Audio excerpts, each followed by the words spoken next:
What's going on, guys? Thanks for tuning in to another episode of the Red and Gold Standard Podcast. My name is Zach Hernandez, and as always, I'm joined by my co-host Matt Llewellyn and our guy Mike Andrews of Nothing But Niners. We got a hell of a show planned for you guys this evening. Shortly before coming on here, news broke. 49ers wide receiver Deebo Samuel has signed his extension. Before we get into all of that, Matt, I'm going to throw it to you. How you doing this evening? I'm doing great, Zach. Made some fillets tonight. Just chilling on a Sunday for once. You know, working in the hospital, it's a regular schedule, so it gets a little weird at times. But I had a weekend off, which has been really nice. So I can't complain. All right. I love it. Mike, how you doing over there? I know it's late for you. I am well, man. I'm actually pleasantly surprised, man. I think this is the first show that I've joined you guys in the last month and a half where Matt isn't coming from a baseball game. So we are in for a treat here. My man is fresh. He's warmed up, ready to run, man. He's getting the juices flowing right now. I had family over. We do this thing in my family, Sunday Fun Day. Oh, do we lose Mike? Every with mom. Oh, there you guys got me? Can you hear me? Yeah. Kind of. Yeah, there we go. Okay. You're a little patchy, but that's all right. My mom. All right, I'll change my Wi-Fi after this one. But okay. We get together with my mom for Sunday Fun Day. So I had my mom over. I had my brother-in-law, kids. Yeah, I think we're losing you, Mike. Going switch it over. Switch it over. All right, switch it over. To Mike's point, though, it's a baseball sandwich for me. I went to the game last night, and I'm going to the game tomorrow night. So you guys get me tonight. All right. Yeah, we would have gone on a little earlier. I had to work. Unfortunately, weekend we have a softball tournament for Make-A-Wish charity. That's all taken care of. All the banners are hung up at the softball field. So without further ado, while Mike's getting his camera, oh, he's back.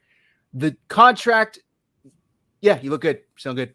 Gotcha. Details 3-year extension worth $73.5 million with $58.1 million guaranteed per rap sheet, obviously, of NFL Network. Matt, I haven't had a chance to get into this, but you were telling me shortly before going on, the numbers are a little misleading, right? It's different. Yeah. So it's 71.55 with some incentives that will take it up another $2 million. It's essentially 73.5, 58.1 guaranteed. It's about in line with what the other wide receivers got, right? A.J. Brown got 4 for 100. Metcalf got 3 similar numbers. I think Metcalf got 100,000 more guaranteed. But, yeah, it's all similar. And I know 49ers Nation is happy. I know everybody's, like, super excited about it, the faithful, whatever. But I don't think Deebo Samuel was faithful. And I might forgive, but I won't forget. And while I'm glad that Deebo is re-signing, I think it's great. He makes this team better. What was all this offseason bullshit about? For you to get the same numbers that the other 2 wide receivers with your agent got. They stooged you out, dude. They used you as the leverage to get them the money. They used you as the stool pigeon. You acted like a fool. You acted like a child. And in the end, you could have got the same thing without all that noise. So, I mean, it's great that he's here, but I mean, it didn't need to be all about what it was about because the 49ers pay players. They once again prove that they pay players. What was the offseason noise about? With all the, I'm not going to be here. Guess what? You're still here, brother. Can I give a little pushback there? Sure. He wasn't the only one that acted a fool of the 4. There were 4 of them. Right? It was Terry McLaurin, A.J. Brown, DK Metcalf, and Deebo. Yeah. Right? One guy got traded, and the other 2 guys, and then Deebo, like, he wasn't the only one that removed things from his profile and stuff like that. I think that was all driven by the agent. I think that Deebo would have did the other wide receivers remove stuff from their profile, or was that Kyler Murray who also had social media bully a team into taking the "you're too lazy to know the playbook" clause out of his contract? Because if you're comparing him to Kyler Murray, that's not good company. No. I'm only talking about the 4 receivers. Now, to the Kyler Murray point, I don't agree with him. I don't agree with him taking it out, but it was BS that leaked. I mean, I don't think they should have publicized that. Yeah, that should not have got out there. That was a really, really low blow to try to put the team here and Murray Right. down here. I But didn't agree with then that. at the same time, I also want to see the same pushback that people shit on Baker Mayfield for playing, what was it, like Call of Duty or Halo or whatever the fuck it was, right? Because he got shit on for that too, where they were like, oh, well, he didn't do this, he didn't do that because he was playing Halo with people, or like somebody put out a tweet and then that speaks back. Listen, it's a new generation. It's not the generation that we came from. There's outside interest. People got Twitch channels, people got YouTube channels, people got this and that. If you're going to do for one, you got to do for all. And that's why I'm going to come down on Deebo, because you were the loudest. You were the most adamant. I want out of here. And you were the one that was the most cryptic about it too. When people were like, hey, what do you want, dude? And you were just like, I'll let people speculate on what they speculate on. They don't know this and this and that. I have, he purposefully was obfuscating the situation that he could have been clear on. And he made the most noise. And yes, there were other people making noise, but nobody remembers the third loudest crier in a group of babies. Everyone remembers the one screaming at the top of their lungs. All right. And Deebo's a shrieker at this point. And I'm glad that he's back in, but it's going to take time. It's going to take a lot of time. I do like the terms of the deal, though. I really do like the terms of the deal. 3 years, age 29. Like, that's a great contract for the 49ers. I mean, it's probably going to be backloaded just because of the way the cap situation is. Also, shout outs to all the Jimmy stands who were eating humble pie today when they said we can't extend Deebo if Jimmy's still on the roster, because they definitely did. So how's that one taste, fellas? Yeah. But for me, Go I'm ahead. glad that he's back. I just think that let's take it in perspective. Let's see what his role is with the team. Let's see if he comes in motivated to do what he needs to do, and let's get past the noise. But don't forget what happened to lead to this point, and that it was a little unnecessary when you consider that he got the same deal that the other wide receivers got. Yep. There's a couple things I want to touch on, but I agree with you wholeheartedly, Matt.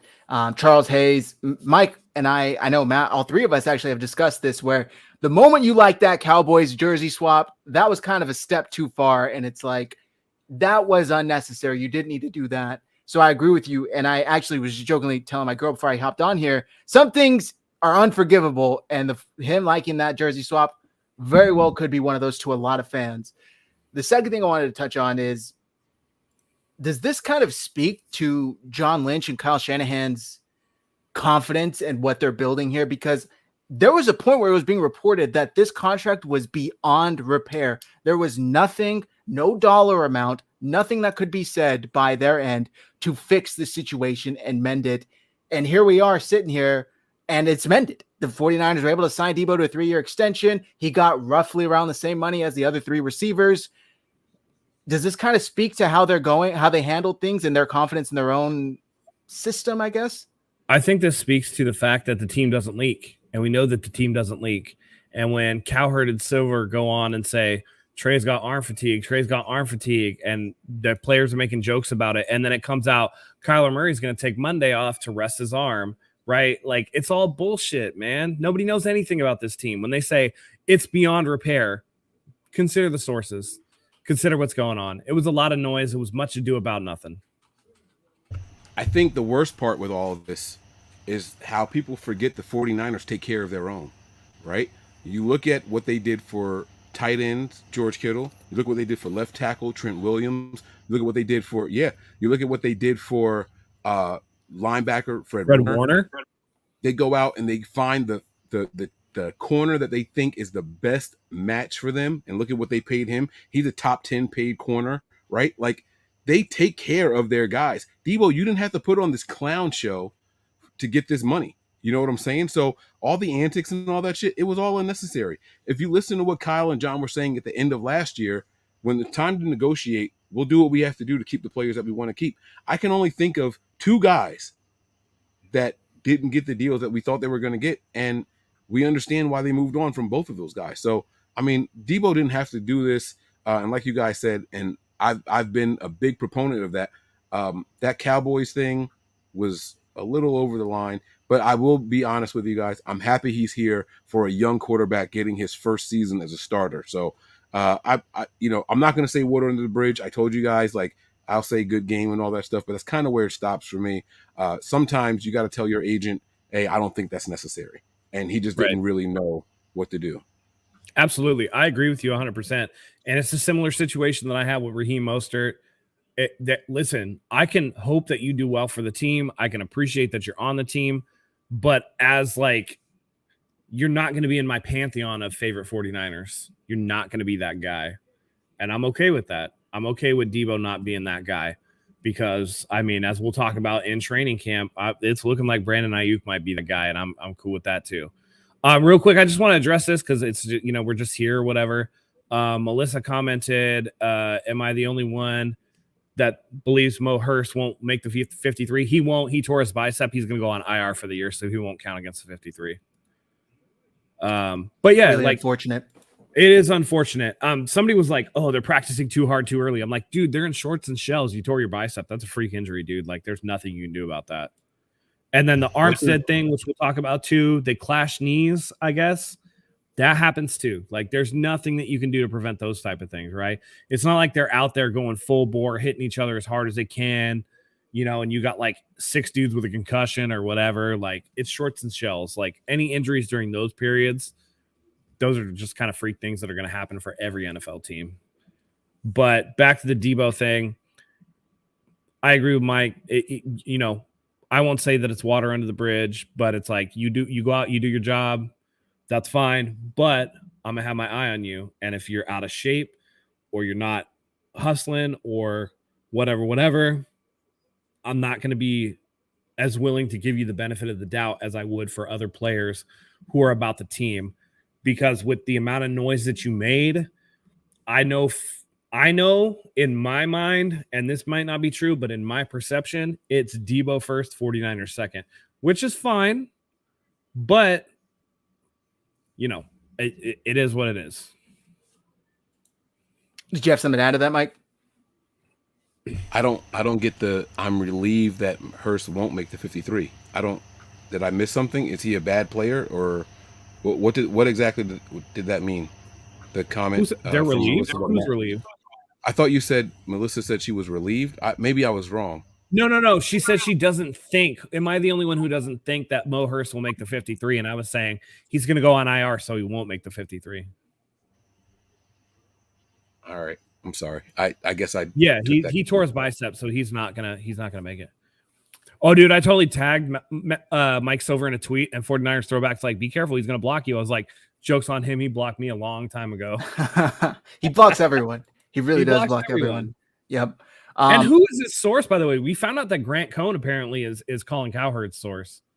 That he watches Grant Cohn videos. Which is hilarious because if you guys remember, I forget when, but sometime two years ago, I forget what the story was, but maybe it was the first time Cowherd ever heard of Grant Cohn, but it was hilarious because I tweeted it out. He said Grant Cohn. Not only that, but he said it like he was his worst enemy. I'll try and find the clip somewhere, but he goes, Grant, and he looked at the camera, Cohn, out of Santa Clara Press Democrat or whatever he was at. That shit was hilarious. But touching back on the 49ers offense, I'm going to essentially refer to Trey Lance as a rookie because in all other assets other than the fact that he was here last year, he is a rookie.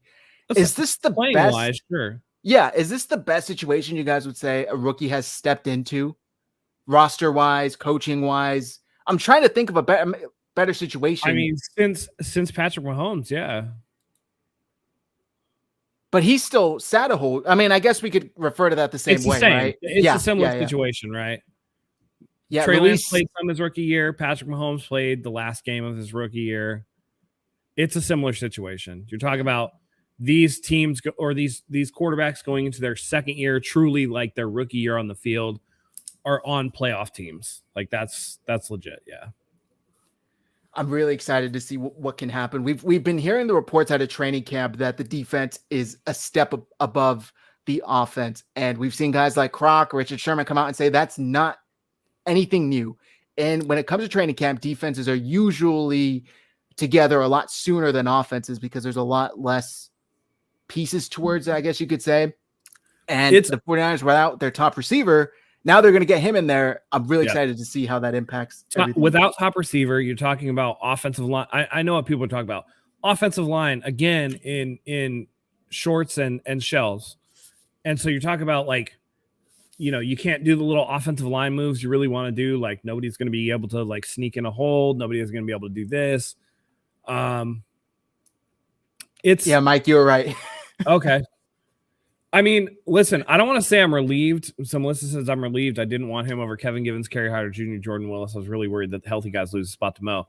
First of all, the guys that you're describing, especially Kerry Hyder and Jordan Willis, those are edge guys. They're not interior guys like Mo Hurst is.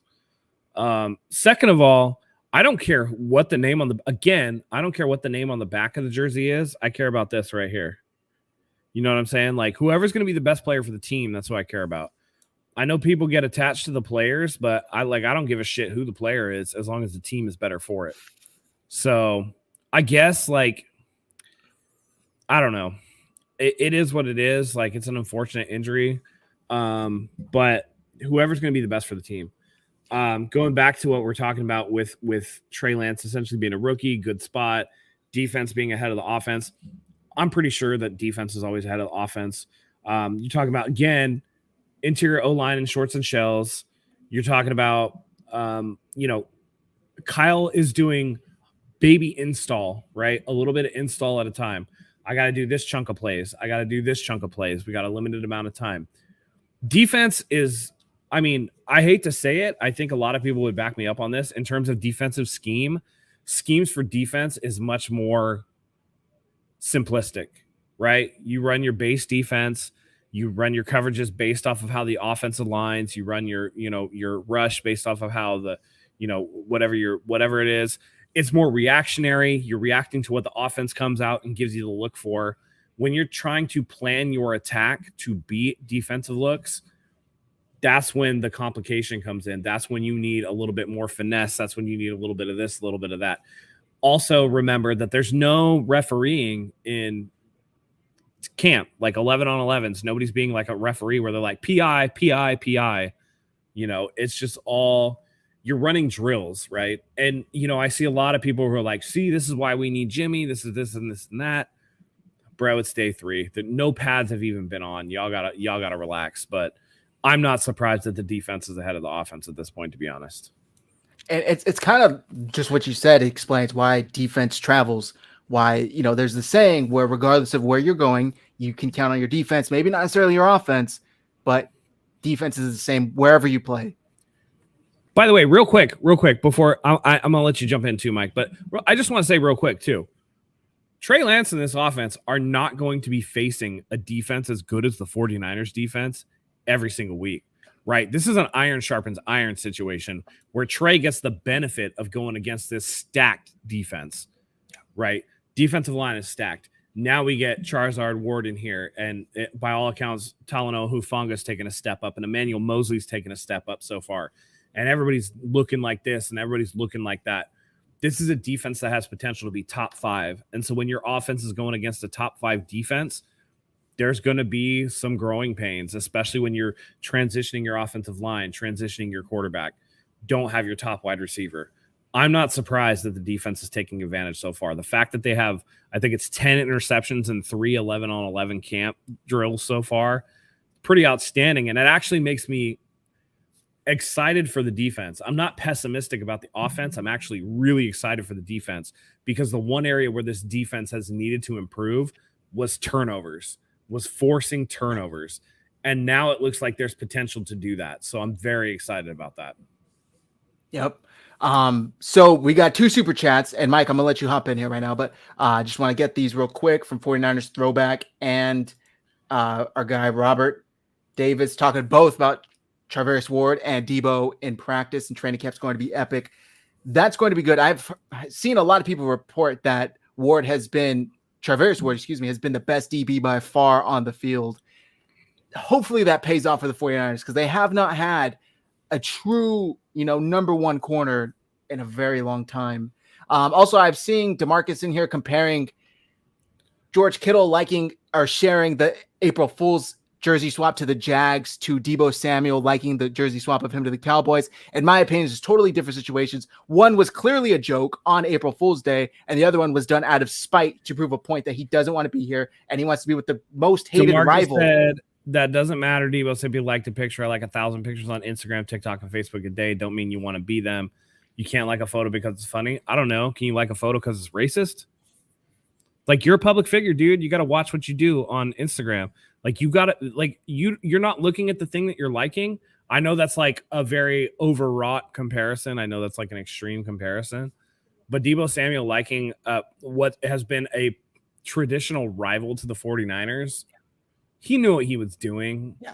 And you got, like, come on, man. Like, there has to be some accountability. Right? I'd say, I like 1,000 things a day. That's great for you, dude. But you're also not a public figure. You're also not a professional athlete. There's levels to this, right? Like, I work in the public sector. I work at a hospital. There's certain things I can't like, you know what I'm saying? Like on social media, even if I think it's funny or if I think that it's like cool or whatever, right? Like, there's a certain level of professionalism that you have to maintain. So, all I'll say is, in our situation, it would be like, imagine you're married and you like a post with you photoshopped with another woman. Like, you can't just do that to your wife, you know, like that's not cool in this situation. That's a great analogy. Yes. Thank you. Mike, I'm going to let you hop in here. Now that Deebo Samuel is back with the team, obviously we've discussed him us not necessarily overlooking everything, but how do you think this kind of impacts things going forward? Nick Bosa's obviously next up for a contract extension. We've talked about this before. Most of the extensions happen in late July, early August. Does this just kind of reinforce what the 49ers were trying to do all along? We handle our guys, we take care of business. Why did you make this an issue? Yeah. It goes to what John Lynch said a couple days ago, that we get deals done the year of the last deal. Deebo was going to get a deal this year. Nick Bosa is going to get a deal next year.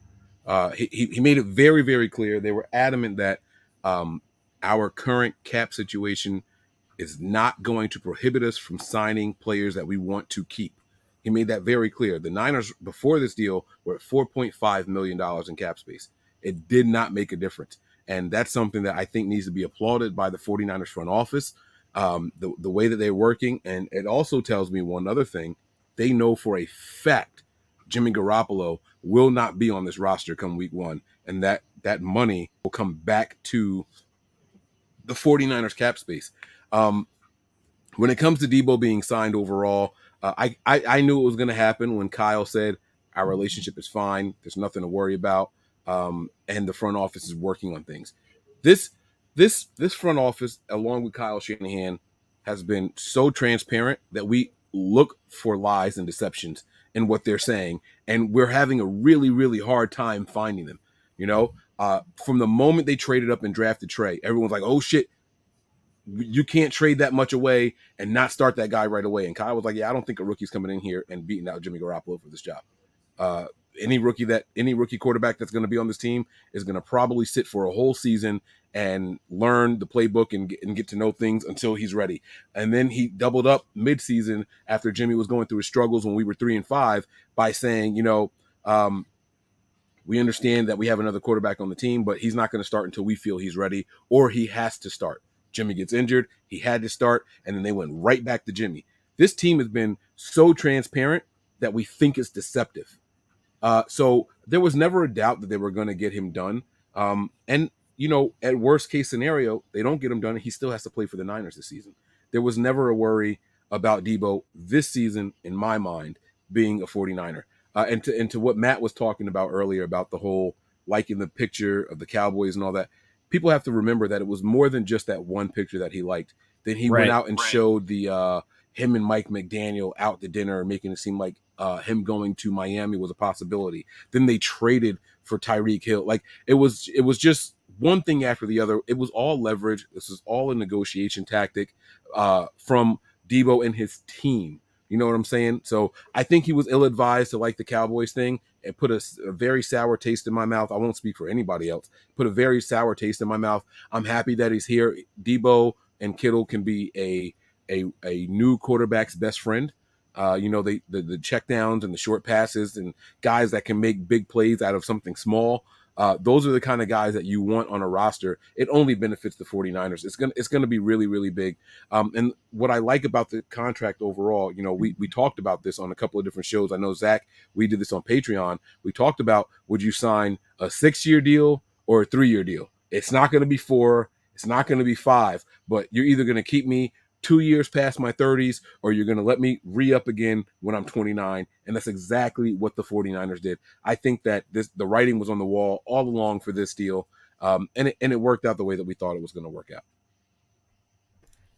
Real quick, Mike. Alex is asking for you to go into details. I'm not sure if you're able to. Yeah, so one thing that people have to remember about this deal is that it's considered an extension. So what the team is allowed to do is take his current salary for this year. They can remove that, turn it into a signing bonus and things like that, and they can create cap space with that money, because his contract in his 4th year was fully guaranteed. That is 100% cap space. They can take that money now and turn that into signing bonus and workout bonuses and incentives and things like that. So that really did open up a lot more cap space for the 49ers. Now, I am far from a cap guru and know the inner workings and how all that works, but I won't be surprised to see that they reworked his last year of the deal and turned that into some of the money that they use to make this deal happen and get it finalized. The one thing that we have to remember is that even with the $4.5 million, John Lynch was adamant. Our current cap situation is not going to restrict us from signing Deebo or Bosa if we want to. We're going to get it done if and when the time comes. So that's how it is, man. We have to be completely honest with ourselves. This is a well-run team. Matt did a very, very phenomenal thing when he compared this team this year to what Patrick Mahomes and the Chiefs were 3 or 4 years ago, right? Alex Smith had just got that team to the playoffs. They put up over 40 points and lost the game. Not the fault of the quarterback. They lost a game putting up over 40 points in the postseason, and everyone in the Chiefs kingdom was like, maybe Mahomes should sit another year. We just won 12 or 13 games. We just put up 40-plus points in the postseason. It's not the fault of the offense. Maybe Mahomes should sit one more year, right? But when they were ready, when Andy Reid and that offense was ready to make a move to the other younger quarterback with the less experience, they did it, and then boom, he's a freaking league MVP. Who's to say that can't be us here with the 49ers right now? Everyone's saying, we got to temper expectations. He's not Patrick Mahomes. He's not Lamar Jackson. He's not Russell Wilson. So what? Patrick Mahomes wasn't Patrick Mahomes until he got the start. Why can't Trey Lance be Trey Lance? You know what I'm saying? It took Josh Allen 2.5, 3 seasons to become the Josh Allen that everyone respected, right? Who's to say that Trey Lance can't come in here this year and wow everybody? I truly, truly believe that Kyle Shanahan was not going to move on from Jimmy Garoppolo until he felt he had someone better waiting in the wings. Better does not mean more wins. It means that this one position is better than what we had at the previous position. And I would be a fool to say Kyle Shanahan now doesn't know what he's talking about when it comes to someone running his offense. I'm all in, man. All the chips are on the table for me. I'm saying the Niners are making the postseason. The Niners are at least winning one game in the postseason. And to me, that's a successful season. Super Bowl or not, I think that we are on base right now to have a very successful season for the 49ers. I'm happy. I'm excited. And bringing Deebo back, having him happy to be at camp when the pads come on, this is a win for everybody except the other 31 teams in the NFL right now. I love it. All right. So I wanted to share this because I just thought it was interesting. And I can't remember the last time where something like this has happened. This is per Ari Myrov of the My Sports Update.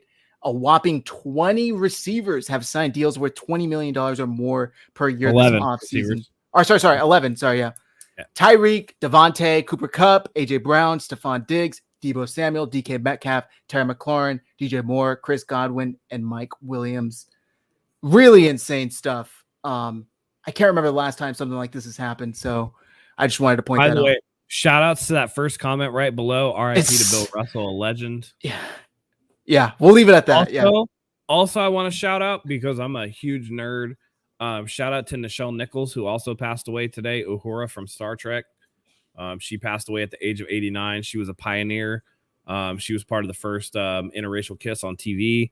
I think that's very important to recognize her contributions to that franchise. She was outstanding, and she will be missed as well. And then for my wife as well, I got to mention anybody who's a Disney freak, the voice of Ursula from The Little Mermaid, she passed away today too. So it came in threes today. Rest in peace to all those wonderful, wonderful people who contributed so much to us over the years through sports and entertainment, and condolences to their family. Now, to the point that you were making, this is one of their... I'm sorry, Mike, did you want to say something about our condolences? No. Condolences, okay. Obviously. Prayers to the families. Go for it. And support. But I wanted to talk about the tweet that Zach just posted. If you put that list back up there, tell me which one of those receivers is not a number one receiver on their team. Like that's what I was going to say to you.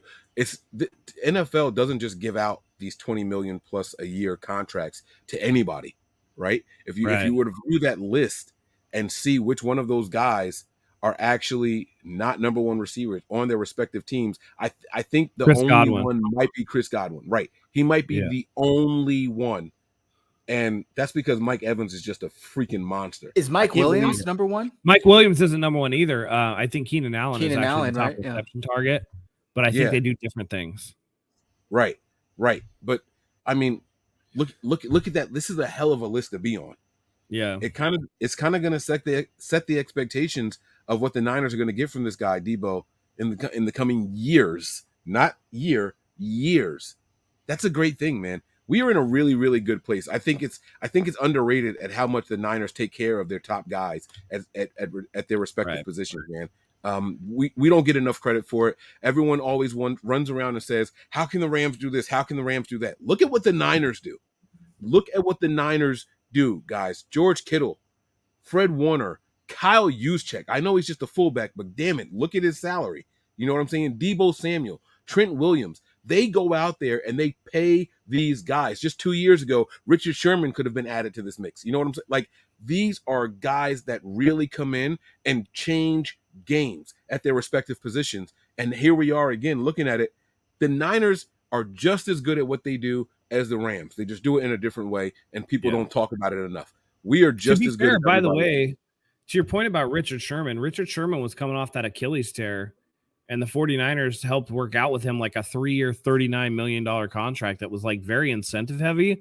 But for a guy that was getting up there and starting to age and who wasn't a phenomenal athlete to begin with, coming off that type of injury, I mean, I think the 49ers did a solid by Richard Sherman too. And the 1 year he didn't make the incentives, he missed one. It was like a percentage of the snaps, and he missed it by like 1.2%. And they still gave him that bonus. They gave it to him, that goes unmentioned. Like, they were like, you know what, man? Like, you sat down for a couple of snaps during the game. We're still going to give it to you because you deserve it. You know what I'm saying? So Richard Sherman got all of that money.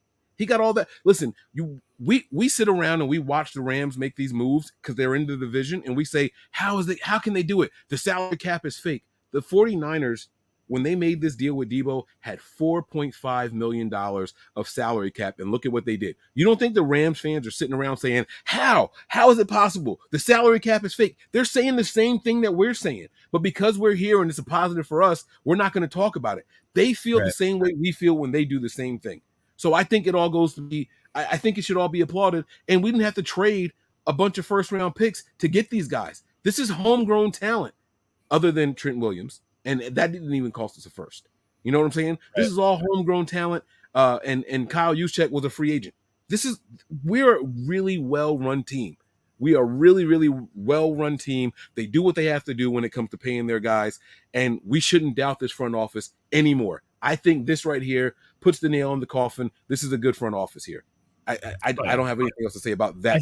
I think the turning point was when Jed York was like, all right, I need to stop being a micromanager. And as soon as he stepped out of the picture and gave these 6-year deals to Kyle and John and stepped out of the way and let them do their thing, that's when the turn of the corner came. But I do agree with you. They definitely take care of their own. They're definitely team friendly. And I know that a lot of the talent's homegrown. But even Trent Williams was a revitalization of his career. He was floundering in Washington. He wasn't happy with where he was. He had just gone through a battle with cancer, right? They take these guys that have so much talent, so much potential. Maybe something isn't working where they're at. And you look at it like, man, maybe they're on the downside of their career. And they turn it around. And they do right by the player. And it's amazing what just being in a good, positive situation can do for the mindset of a player. And the 49ers, and this is why it's all the more disappointing to me that there was so much just shenanigans with Deebo Samuel, with so much noise, with all this stuff, because all Deebo had to do was just take a minute to just be like, how does this organization treat players? And he has a firsthand account of how they just, I mean, you got, again, like Mike alluded to, Trent Williams, George Kittle. Hell, Jimmy Garoppolo had a 5-game stretch that netted him $127 million. You know, they take care of their guys. And all he had to do was ask around the locker room, hey, man, how should I go about this? And I bet you George Kittle would have just been like, hey, man, be upfront with the team. Tell them what you want, right? It was as simple as just saying like, hey, you know that I'm represented by the same guy that's representing A.J. Brown, that's representing Terry McLaurin, that's representing DK Metcalf, right? We're all going to be in the ballpark. So don't expect anything quick out of me because I'm not going to be the one that takes the least amount right off rip. I got to see what else is going on out there and you know, work with the team, you know, but it sounded like he wasn't even coming to the table. And, you know, people say, oh, he just liked one thing. Well, yeah, he liked the Cowboys thing. But then he also did the little cutthroat sign at the nightclub. And he also did the thing where I think it was, what was it, like his brother or something put out like audio of him and AJ Brown on a phone talking about like, you got to come to the table if you want to get paid. And, you know, there was this other stuff and it was this thing and that thing. It was, you know, whoever, Jeremy Fowler, whoever it was reporting what Deebo said about XYZ. And it was a lot that could have been avoided and could have been like, dealt with, right? But this is a well-run organization and, you know, they ended up getting it done. And by the way, kudos to the 49ers for letting go of the off-field noise, right? And giving him a deal that was comparable to the other guys, because they very well could have said, like, we don't need the headache.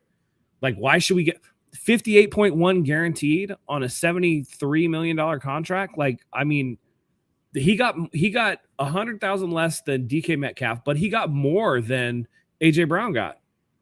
So you're talking like they gave him guaranteed money. He's going to get paid, right? And they didn't have to do that, but they did because that's the type of organization it is. That just makes me excited, you know, about the organization.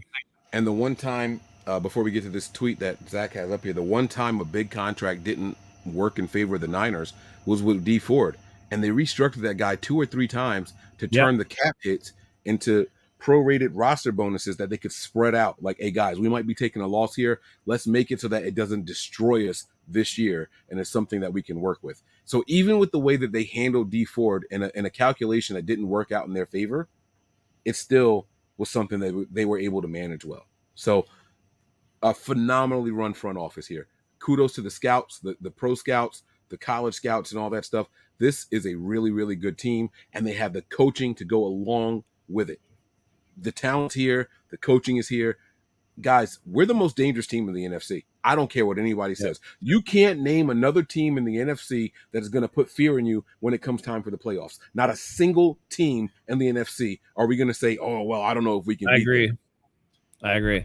I want to address this from Tim. The nightclub thing people take wrong. It's not for biased interpretation. We aren't fucking mind readers. Listen, a dude was holding up a sign that said, Deebo stays in San Francisco or whatever the thing the sign said. And the camera immediately panned to Deebo and he goes, nah. What is up for interpretation? It's pretty fucking clear. Hey, dude, you want a pizza? Nah. Let's go, Very Matt. easy. Tell him, Matt. Let's Very go, easy. man.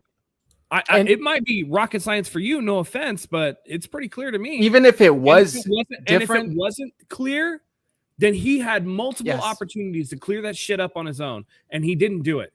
He stayed cryptic. He obfuscated the situation. He operated behind smoke and mirrors. He played bullshit fuck games.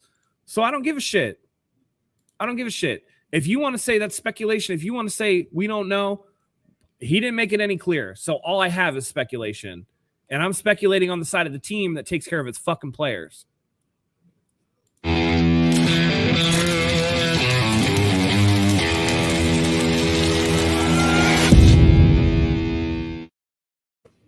No offense, right. Tim Sutton. Welcome to the program. I don't think I've seen you before.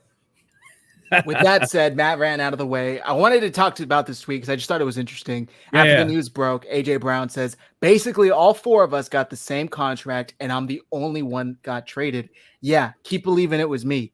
Anywho, go Birds. So obviously he's saying all three of us got the same shit. Yeah, I'm the bad guy for wanting it. And, I'm the only one who had to get traded to make it work. I don't follow this. I wonder if Tennessee fans are jumping on AJ Brown. I don't know enough about that situation to know. I wouldn't be surprised. My dad, I think they were casting him out as the bad guy. I didn't hear about AJ Brown wanting to be traded until after he was traded. Right. So my dad is a Titans fan, and immediately after he was traded, I called him and said, "What are y'all doing? Julio was not that guy for you. Like, why would you guys trade him?" And my dad's response was, "Fuck him, man. He don't want to be here. Then let his ass go. We can't keep anybody that don't want to be here." And I'm like, "Pop, like, who are you guys going to throw to? Is it washed up Julio, who is, by the way, a free agent now? Like, what the hell were you guys thinking? Nah, we'll be fine. We'll be fine." And so, yes, as soon as he was traded, the Titans fan base assumed that he was traded because he didn't want to negotiate with the team. And clearly, based off of this tweet here, it wasn't him. Yeah, keep believing it was me. That's exactly what that means in the middle of this tweet. You guys keep believing it was me if you want to. We all got the same deal. If they wanted to keep me, they knew what it was going to cost. So what AJ Brown is saying is it wasn't me, it was the Titans being cheap. Yep. Okay, that makes sense. Tim said, I'm just saying we don't know for sure what he was saying no to. It could have been anything. And then DeMarcus Dixon said, that's all assuming make an ass out of you and me. Listen, Deebo made an ass out of himself long before I made an ass out of assuming what he was talking about because he wouldn't figure. You need clarification, otherwise I'm left to figure shit out for myself.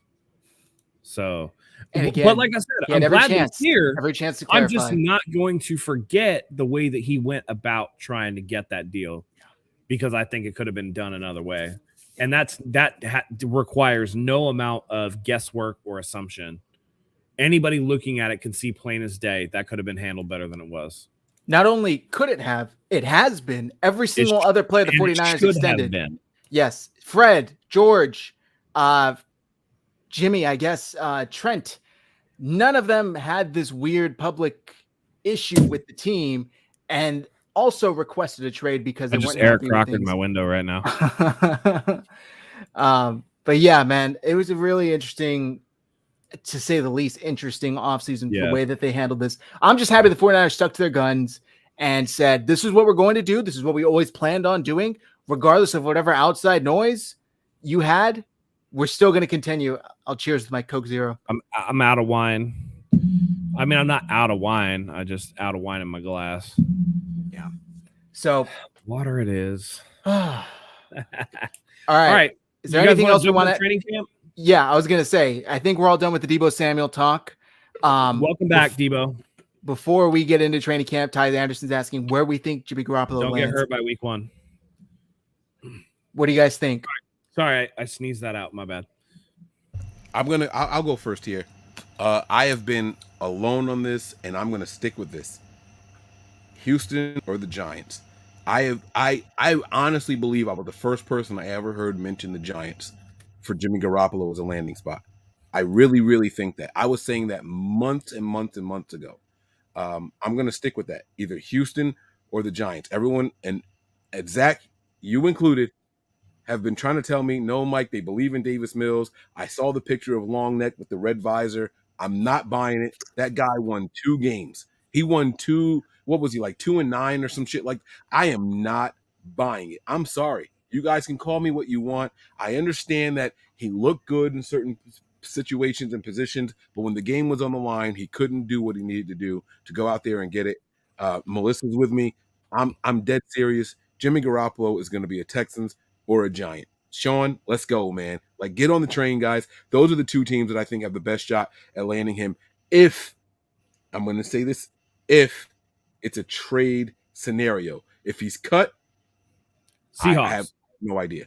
Yeah, Seahawks will probably go the hardest for him, but if he's cut, I have no idea, because then it's just a bidding war between all 31 teams. So I have no idea then. I just want to say, sorry I cut you off, Matt, but I just want to say, no, you're good. Go. Discuss this on your Patreon, and I still think I'm the only one. It's a very, very outlandish situation, but if it happens, I would be fucking singing my praises from every single rooftop. A 3-team trade. Tennessee, Minnesota, 49ers. Kirk goes to Tennessee. Tannehill comes here or some shit. I don't really know how it works out. I haven't thought about it too deeply. Send Jimmy to Minnesota. They get a cheaper, similar version of Kirk, and Kirk gets out of there, goes to wherever the hell else other third team that happens to work out. I'm just throwing it out there because I love it. It's outlandish. I haven't seen anyone else talk about it. I don't think Minnesota's tied to Kirk Cousins, and I want my damn credit if it happens. Go ahead, Matt. Wait. Before Matt says, I just want us to come back to this one. As soon as Matt is done with his thought, right? Everyone got mad at Cleveland for the fully guaranteed contract for a quarterback. He wasn't the first one to get a fully guaranteed contract. It was actually Kirk in Minnesota. This is the first time that I ever heard of a player getting a fully guaranteed contract, but they hate on it when they heard it was Deshaun Watson with Cleveland. All right, Matt, I'm done. The floor is yours. I'm sorry. Okay. Look, I'm going to push back on that. I think it's because of the situation that Deshaun Watson is in, and then they said, fuck it, we're going to give it to him anyway. I think that's more of the problem than the fully guaranteed money. I think the fact that he has all this smoke surrounding him, right? And they were like, $230 million, no problem. I think that's where people are like, dude, now how do we hold our quarterbacks accountable for shit like the Kyler Murray thing, where we got to put the don't play video games clause in your contract when you're supposed to be studying for games, and then they have to take it out. You know what I'm saying? Like, okay, how can we realistically police the lesser things if Cleveland was just like, sexual assault? We don't care. Just $230 million for yourself anyway, sir. That's fine. Cleveland, that dumpster fire of an organization. I think Jimmy ends up in Seattle. I don't think that a trade is going to materialize for him that the 49ers are going to give a shit about. And I don't think that any team's going to offer them significant compensation, given the fact that they can just wait out the 49ers, and they know the 49ers don't want to carry that $24 million into the season. No offense, but the first, and I know, Mike, you said it, but the first person who tried to make it breaking news was a member of 49ers Twitter, as far as I saw. And anything that comes from 49ers Twitter, I immediately crumple up and throw in a dumpster because they don't know anything. So no offense to those people, but if it's not from football is really weird, right? And it's a lot like the NBA. Baseball is different, that you a bunch of people will pick up a bunch of things and you can hear something from an outside guy or whatever. But football and basketball Twitter, especially, everybody's dislocating their shoulders to pat themselves on the back and break news that isn't even true. It's a couple guys, right? It's Rappaport, it's Schefter, it's Jay Glazer in the NFL. It's Shams Charania, and it's Adrian Wojnarowski in basketball. Those are the guys that I look to. If those people aren't saying it, I don't believe it for a second. Maybe the Giants have interest. It's possible. I could see that they're not super sold on Daniel Jones, particularly after he suffered a neck injury that they were kind of worried about coming into spring. They said he'll be healthy. Who knows? And of course, the Texans, Davis Mills. Sure, there was some potential there, but I mean, the Texans are a dumpster fire. It's bad, man. It's bad. So if it's not one of those guys that we know that breaks stories, I just don't believe it. You know what I mean? Who on 49ers Twitter said it? And how long ago was that? I don't want to name names, bro. All right, don't name. What was it? They said the Giants or Houston? Yes. Which one? They said this was recently. This is the latest reports within a couple days. Oh, no. But I said it way before that, motherfucker. No. And I'm telling you, and listen, I believe you, But somebody else was saying it like it was like actual breaking news. They were saying it like, hey, I have this sourced. And I don't believe that shit. And they did a whole article on it. I know exactly who you're talking about. Okay. Yeah. And no offense to that person, but I don't believe that kind of stuff. So, we don't got, damn, you got to put the name up there. Zach put the name up there. It's fine. Like, I put up all the comments. No offense to Marco Martinez, but like, I just don't believe it. You know what I'm saying? Like, it's too much. It's too much. Jimmy is this, Jimmy is that. Jimmy's going here. Jimmy's going there. Jimmy's going everywhere. Until it happens, I just don't believe it. And I don't understand the rush. Like, he's got sources that I don't know, man. Like, even Callie, if I don't need Jimmy I don't himself, need the and article. Jimmy's like, I've been in talks with the Giants. Okay, that's fine, but that doesn't mean he's going to the Giants. Like, Yeah, any agent can call out. I don't need the article. I saw what you got. What Matt is talking about. I thought he meant someone said it before me because, listen, unfortunately, No. or fortunately or unfortunately, I give all my takes live on the camera. I don't go back and delete shows. I don't get a chance to delete what I said because what I do is YouTube based. So I'm not deleting anything that I said. It's either YouTube or Patreon. I don't delete either one because I would be doing a disservice to my audience, right? So these guys can go out there and tweet, oh, I got a source that says Jimmy's going to Cleveland. And then 3 days later, I got a source that says Jimmy is going to Houston. And then 2 days later, I got a source that says Jimmy's going to New York. And they can delete each one once they become disproved, right? I'm not that guy. Yeah. You will never see me deleting tweets. You'll never see me deleting shows. I say what I feel, what I think, and it's out there, right or wrong. I leave my shit out there. I'm not those guys. And that's the thing. And I respect the shit out of that. And that's the same thing that I do. I offer my opinion and I react to things that are actually reality.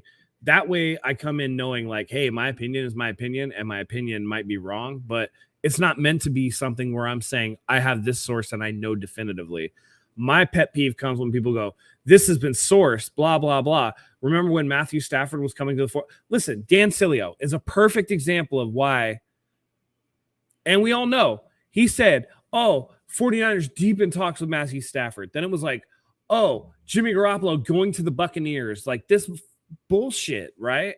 Like what is the point of that? He named freaking Don Yee in that. And Don Yee was like, yeah. Don Yee was like, no. Yeah. Yep. Exactly. And that's the problem that I have. It's like, I don't have a problem.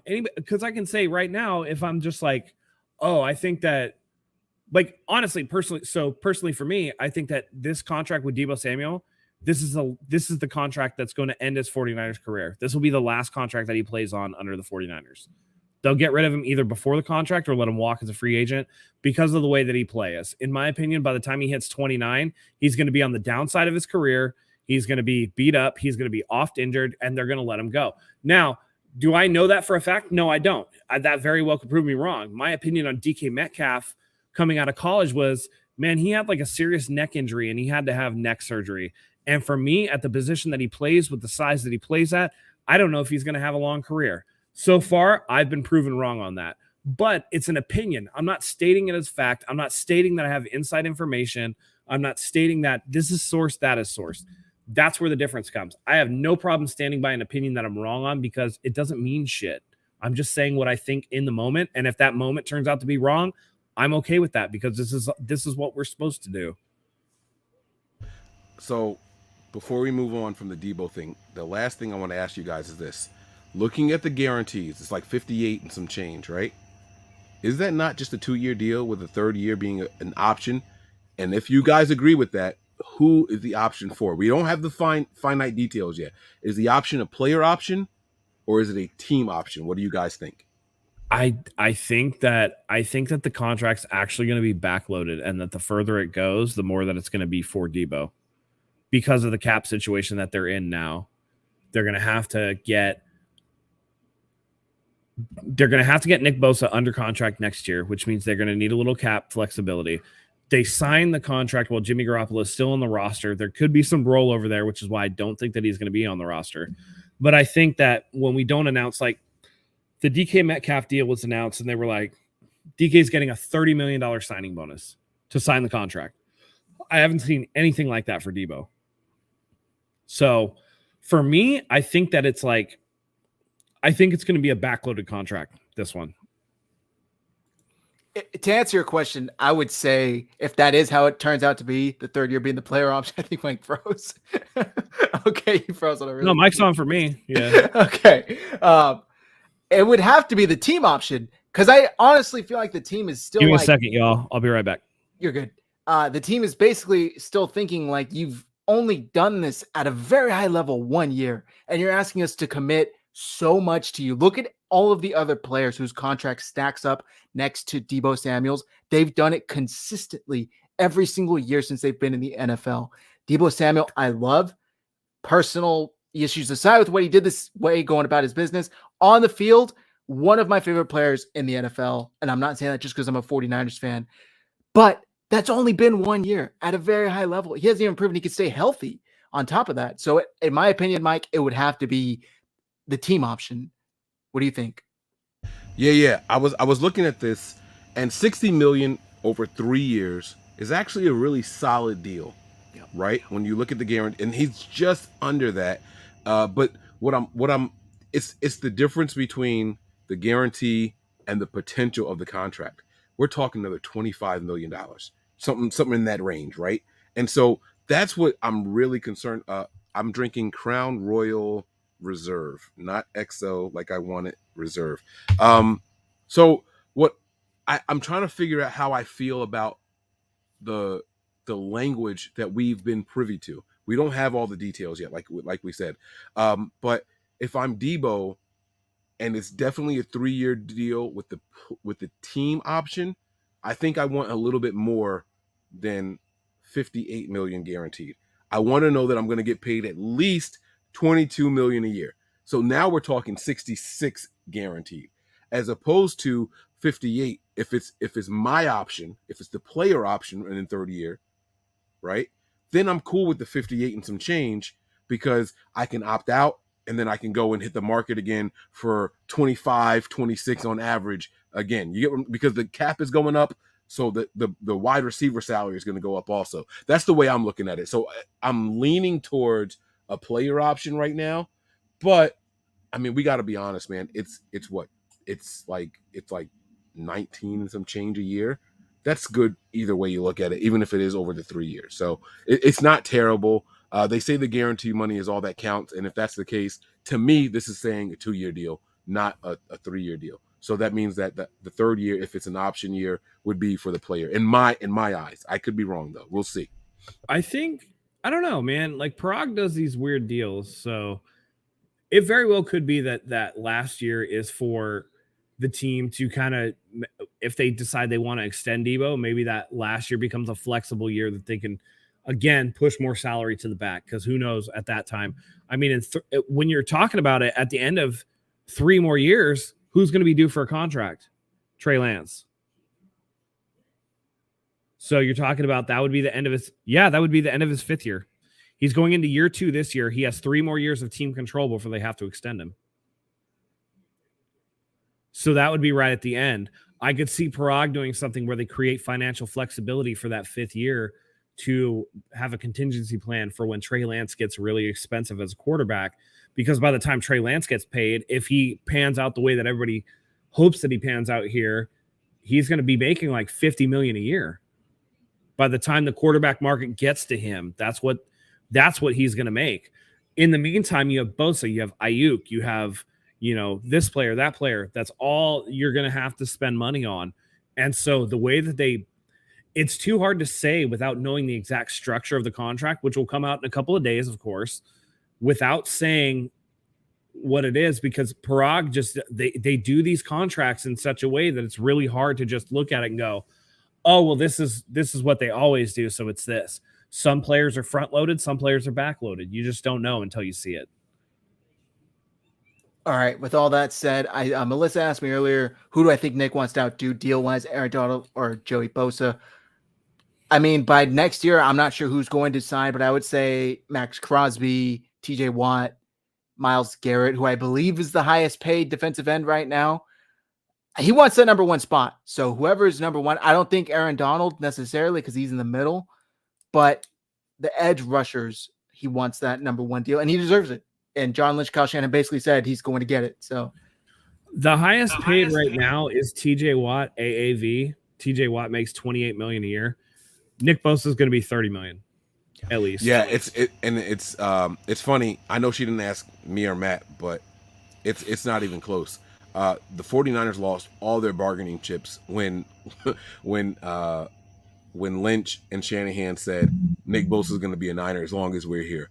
Like, they lost all their bargaining chips. He is the guy. They're going to pay him whatever it takes. I wouldn't be surprised if he came in at 31, 32 a year on his next contract. Honestly, I would not be surprised at all. And you guys got to remember something also, right?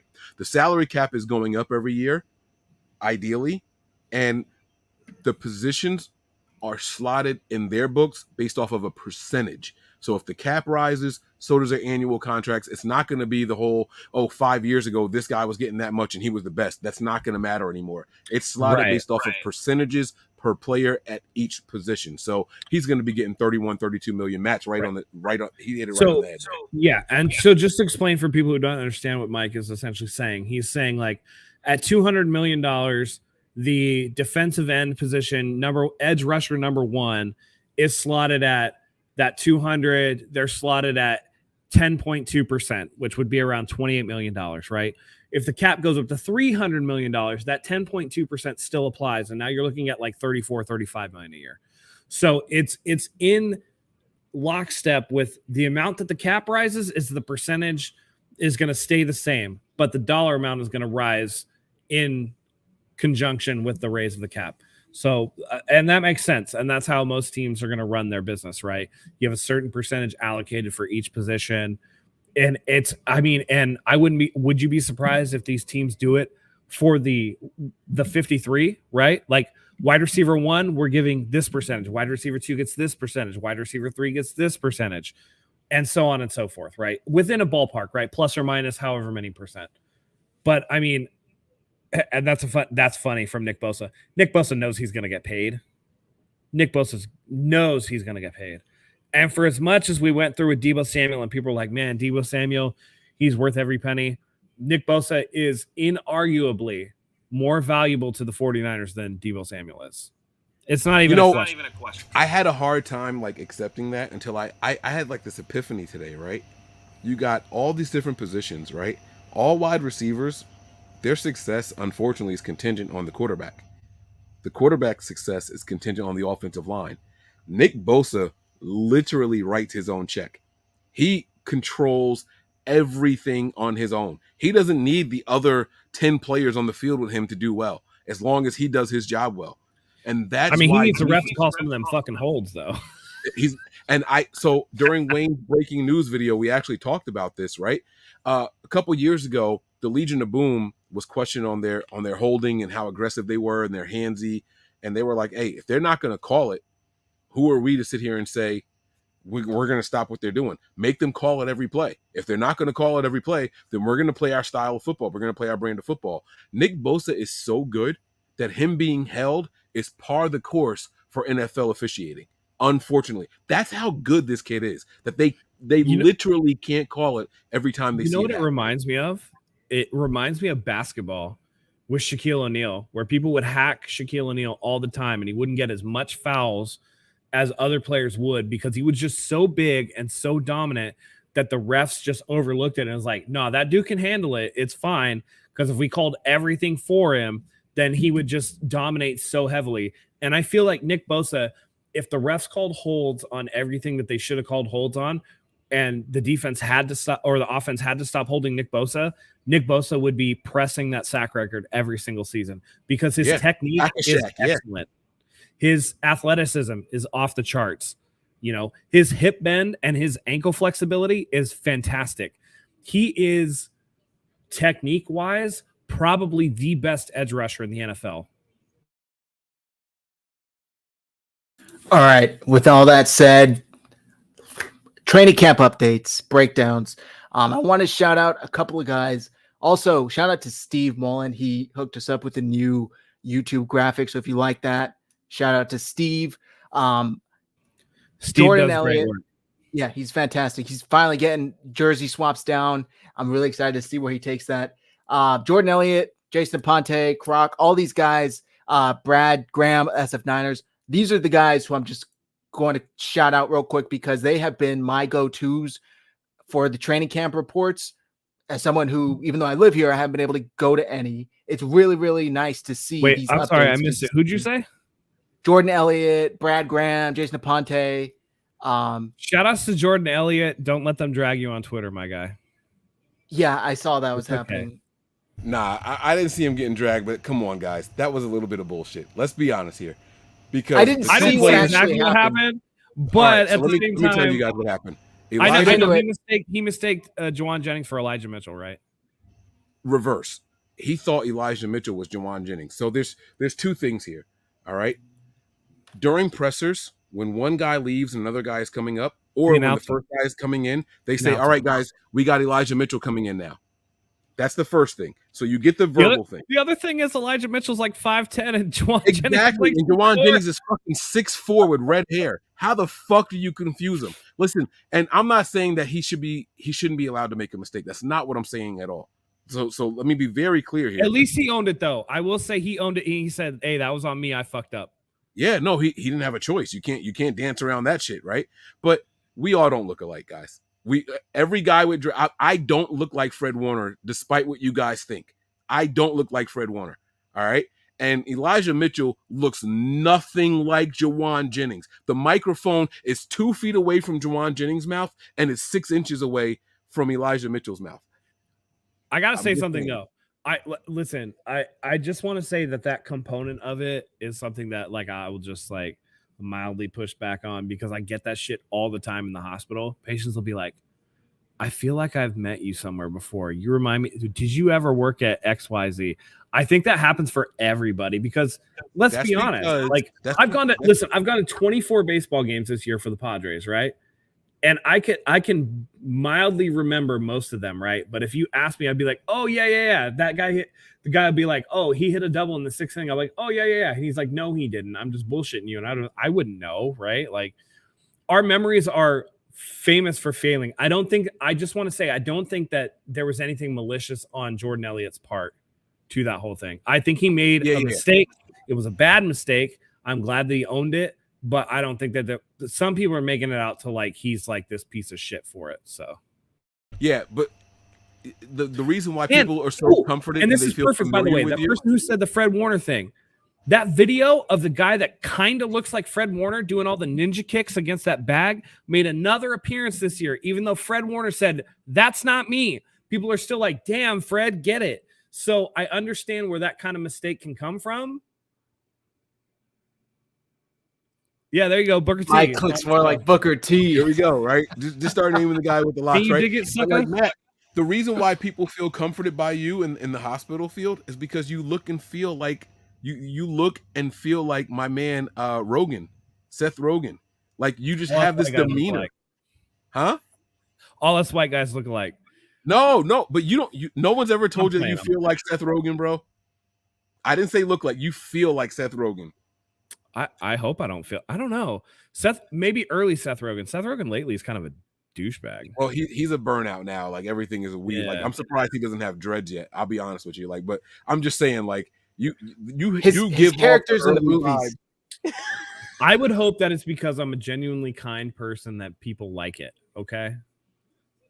Okay. This podcast took a totally different turn. What the fuck is happening? Yes.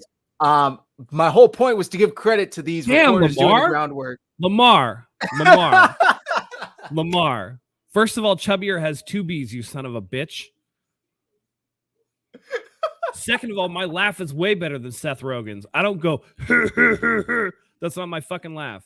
Fuck you, Lamar. Sounded like him. Did you hear welcome to the show. That was funny, though. Good shit. God damn it, man. This fucking show. All right. Credit where I guess we're rounding into the shape like the 49ers offense is. Yes. All Joey, right. Don't bring up the singing thing. During the draft, Matt sang some Selena. And a clip when took off a little bit. Joey clipped it. All right. credit to those guys doing the groundwork for the training camp because they really are putting in the work. What has stood out to you guys for training camp so far? We talked about the defense being ahead of the offense. The hand wringing against Trey Lance. That's what caught me off guard. And I knew it was coming. And I feel like I said it, that the first, and it's the reason why I justified Jimmy not being on this team, because I said the first sign of trouble that Trey Lance had, all the boo birds would come out and everybody would be like, well, this is why we need Jimmy. And it's very much, I feel like it's very much like that. And I think that Grant Cohn is a big perpetrator of this. Matt Barrows, same thing. These guys that go, oh, this quarterback was 3 for 10 with an interception in team drills. You're not helping the cause, man. Because Nate Sudfeld, the first day was like 13 of 14 or whatever. And that dude sucks. So I don't think that it's it's context, right? Love you too, Lamar. It's context. They're working on things. This is not a finished product. We've had 3 days of camp, no days of pads. What do you think is going to happen? There are going to be days of good. There's going to be days of bad. And it's one of those things where if you're immediately looking to create a narrative or, put pen to paper to something that, oh, this is a firm fact, this is whatever, and you don't have context to guide you forward or to, inform you of what's to come or like what the situation is, then you're going to get it twisted, because you can sit there and say, and Cowherd is somebody that does this too, is that, oh, Trey Lance with 3 of 10. Oh, he must be terrible. Oh man, that guy must suck. Right. So Mike, you're dying over there. You all right? I'm sorry, man, but Chubbier has 2 B's. That's probably the funniest response I've ever heard to a comment in my 4 or 5 years of doing this shit. That was phenomenal. Chubbier has 2 B's. I like proper spelling, bro. I'm sorry. Zach, to your answer, to me, the story that's going to go unnoticed by everybody else, one that's not getting enough headlines during this whole training camp scenario, as bad as the offensive line has been doing, I've heard nothing but positive things about Aaron Banks, believe it or not.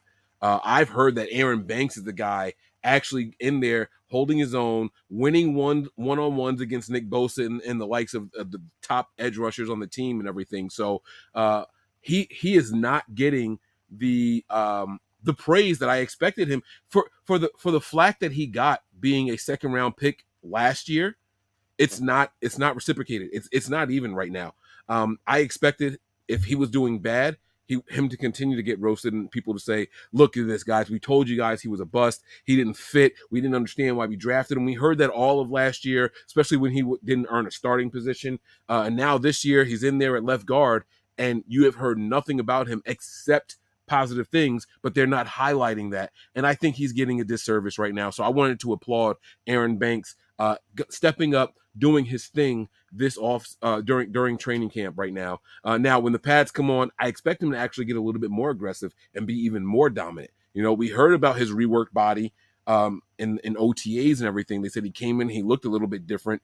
And then now we're hearing that it matches, right? So the visual was one thing. Now physically we're hearing that it's matching. I can't wait for him to put on the pads and tie it all together and show everybody why. Stop judging a book by its cover. Stop looking at me year one and expecting me to be a proven pro, and wait for me to develop. This fan base has zero patience for players, and this is going to be, I'm hoping, the perfect example of that. Be patient, allow guys to learn in the NFL at what the 49ers want them to do, and then we can applaud them or boo them accordingly, but wait and give them the freaking chance. So I'm going to tip my hat to Aaron Banks, or tip my scarf, or whatever you want to call this, my neck gaiter, to him. So shout out to him. That's my favorite story of the offseason so far. I'm glad you shared that, because I haven't heard that. I wanted to add on to what Matt said, though, and I'm going to share this post from U Stadium on Instagram, and not to throw any shade at U Stadium, because I like them. I've interacted with the guy who runs it. Great dude. But I thought this was totally total bullshit, just to be quite frank with you guys. He put it on Instagram. Trey Lance and the 49ers offense has been struggling in 49ers camp. The offense has thrown 10 interceptions, and Trey was seen staying after practice working on snaps. Granted, the 49ers have one of the best defenses in the NFC, and he caused for concern. And my guy Raj of the SF Niners, comment of the year right here, he said, actually, this is a terrible assessment of the entire situation, especially if you're not even there. Offensive line is working the kinks out, and starters have been absent for the most part so far. No pads are on. Most of the interceptions have been from the backup quarterbacks, 3 from Sudfeld today. Secondary is playing at a high level, and Deebo has been playing it because of his contract situation. Trey's been working out because the center position is still a work in progress. Brunskill didn't play in OTAs. That's because he had some issues timing his snaps, so he wants to build that chemistry with Lance. Shouldn't post about a situation if you're not there to understand it, which I thought was brilliantly said. And here's the other thing too. Yeah. By the way, did Lance, when he was tearing it up in OTAs, did he not still stay after and work on stuff? I believe he did. Yeah. This is just par for the course for Lance's work. Exactly. And these, 10, that's what I could probably quote or search, quote, 10 interceptions, and I would get 500 tweets about, oh my God, there's been 10 interceptions thrown. 10 interceptions. Why are we just attributing all of those to Trey Lance when there's 3 different quarterbacks throwing these passes against a top tier defense? So I just wanted to shout that out because I agree with Matt. A lot of this has been so quick to jump on Trey Lance and talk about him negatively when there really isn't a reason to do so. He's a young kid. He's just now getting starter reps, and he's with a shaky offensive line that's barely building chemistry without his top receiver against a much improved secondary. Why don't we give them more than a week before we start throwing in the towel and saying, that's it for Trey Lance, we should write him off already? Let's calm down and let's just wait this out and let him actually get situated and get his feel before we actually assess the situation, especially if you're not even there. If you're not even there, like you're just going off report. So, yeah. And the truth of the matter is Trey Lance should be applauded for staying after and working on snaps. That's not his job, right? He could have said, hey, anybody go over there and work with the centers that are going to be with me, right? But he took it upon himself to say, hey, Brunskill, you having a bad day? Come on, let's get this worked out. Hey, Brindell, let's get out here and see what we can do to work on these snaps getting better. Those aren't on him. The mishandles of the snaps, from what I understood, were on Brunskill finally getting reps at the center position, right? It wasn't even on Trey Lance. So, I don't get how that can be a knock on him. We heard about the 2 or 3 bad snaps from those centers. It wasn't about, what happened with Trey Lance. It was someone else. And one of them wasn't even when Trey Lance was under center. So if you hear about him going out there and staying after, how do you not applaud something like that? The post from U Stadium was written in, like you said, I also know this guy. I have a bunch of DMs with this guy back and forth. So it's not a knock against him, but it's easy to sit here and take the general numbers, put Trey Lance as the header and your picture, and make it seem like something that is not. Trey Lance should be applauded for taking time out to say, hey, I saw you struggling, bro. Don't worry about it. I got your back. Let's work on this in a couple of reps after practice. And that's exactly what he did. That's a real leader. That's someone who gives a shit about the product that we're going to be getting on the field, and that should be applauded. There's no ifs, ands, or buts about it. Absolutely. And there was an article that came out. It was like an NFL.com article. It involved Kurt Warner, who's been at 49ers training camp talking to Trey Lance and stuff.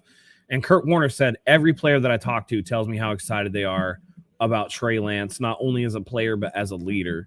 And this is another example of that. And unlike somebody like, a regular run-of-the-mill journalist or whatever, dude, Kurt Warner has lived it. Kurt Warner's a Hall of Fame quarterback. Kurt Warner's a dude that, again, if people were telling him something different, it's why I value Steve Young's opinion too.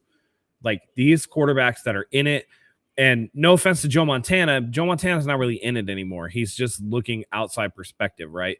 Steve Young is still in it, actively trying to be in it, right? He's still a journalist or whatever. He works for NBC Sport, or is he Sunday Night Football? ESPN. Steve Young, ESPN, Sunday Night Football or whatever. Kurt Warner works for NFL. They're still in the middle of the game. They're still evaluating things. They've been through it. They know what the bullshit is. They know what's real and what's not, right? Kurt Warner's saying, these players are telling me that he's like a great leader or whatever. So that speaks volumes to me. And people are just looking to criticize. I mean, I saw a tweet from yesterday, or was it today or whatever, that I responded to, where it was that video that came out of Trey Lance throwing that bomb down the sideline to Brandon Ayuk, right? Brandon Ayuk makes a hell of a catch. That ball went to the perfect spot. And some asshole on Twitter was like, too much wobble. Like, fuck you, dude. Fuck you. Like, how much, like, it got there. Who cares if it was a little wobbly, dude? Peyton Manning himself describes himself as like, he throws like the wobbliest pass, but it like gets to where it needs to go. Peyton Manning acknowledged that about himself, and he's a Hall of Famer. People are willing to pick on everything. And I just want to say to the person who said that they still miss Buckner, hey, Mr. DJ, dude, I saw Javon Kinlaw doing drills and moving around and stuff. That knee looks pretty nice. So I'm hopeful that this is the year that Kinlaw puts it together and wrecks shop. All right. Also, we haven't had a chance to discuss Robert Nkemdiche. I hope I'm pronouncing that right. I always feel like I'm saying it incorrectly. He was signed by the 49ers. Shout out to Brad Graham. Teased that report before it was official. John Lynch kind of called him Nostradamus, which I thought was funny. And I've heard reports again from Jordan Elliott talking about how he's actually been stepping up and playing really well, which is huge since the 49ers lost, unfortunately, Maurice Hurst due to that torn bicep. So if he could hop on here. And Armstead to that knee. And arms, exactly, yeah. That would be really, really clutch for the 49ers. Imagine having Armstead, Nkemdiche, Bosa. You know, there's so many former first rounders on this defensive line. It's kind of scary, actually. So hopefully he catches on. Hopefully he plays well, because the 49ers could definitely use him. 49ers Turfx says 49ers cast. I blocked him. He still said Jimmy ain't the one. Ain't on the team. He was comparing Trey Lance's throw to Jimmy G's. Yeah. The comparisons will never end, unfortunately. They really won't. It is just what it is. But, you know, I think we're a couple weeks away from the start of the preseason. Preseason actually starts next week with the Hall of Fame game, but like for the 49ers, it's a couple weeks away. We'll make sure that we get in here before, the beginning of the season, and we'll do our season preview where we predict 49ers record and things like that. For me, it's like people could compare all they want to do, right? You got to compare teams, not players. I'll tell you right now, my 2022 season prediction is that we're going to surpass what we did last year, and that we're going to be on par with that 2019 team. And I'm predicting right now this is a 13-win team. Cheers to that.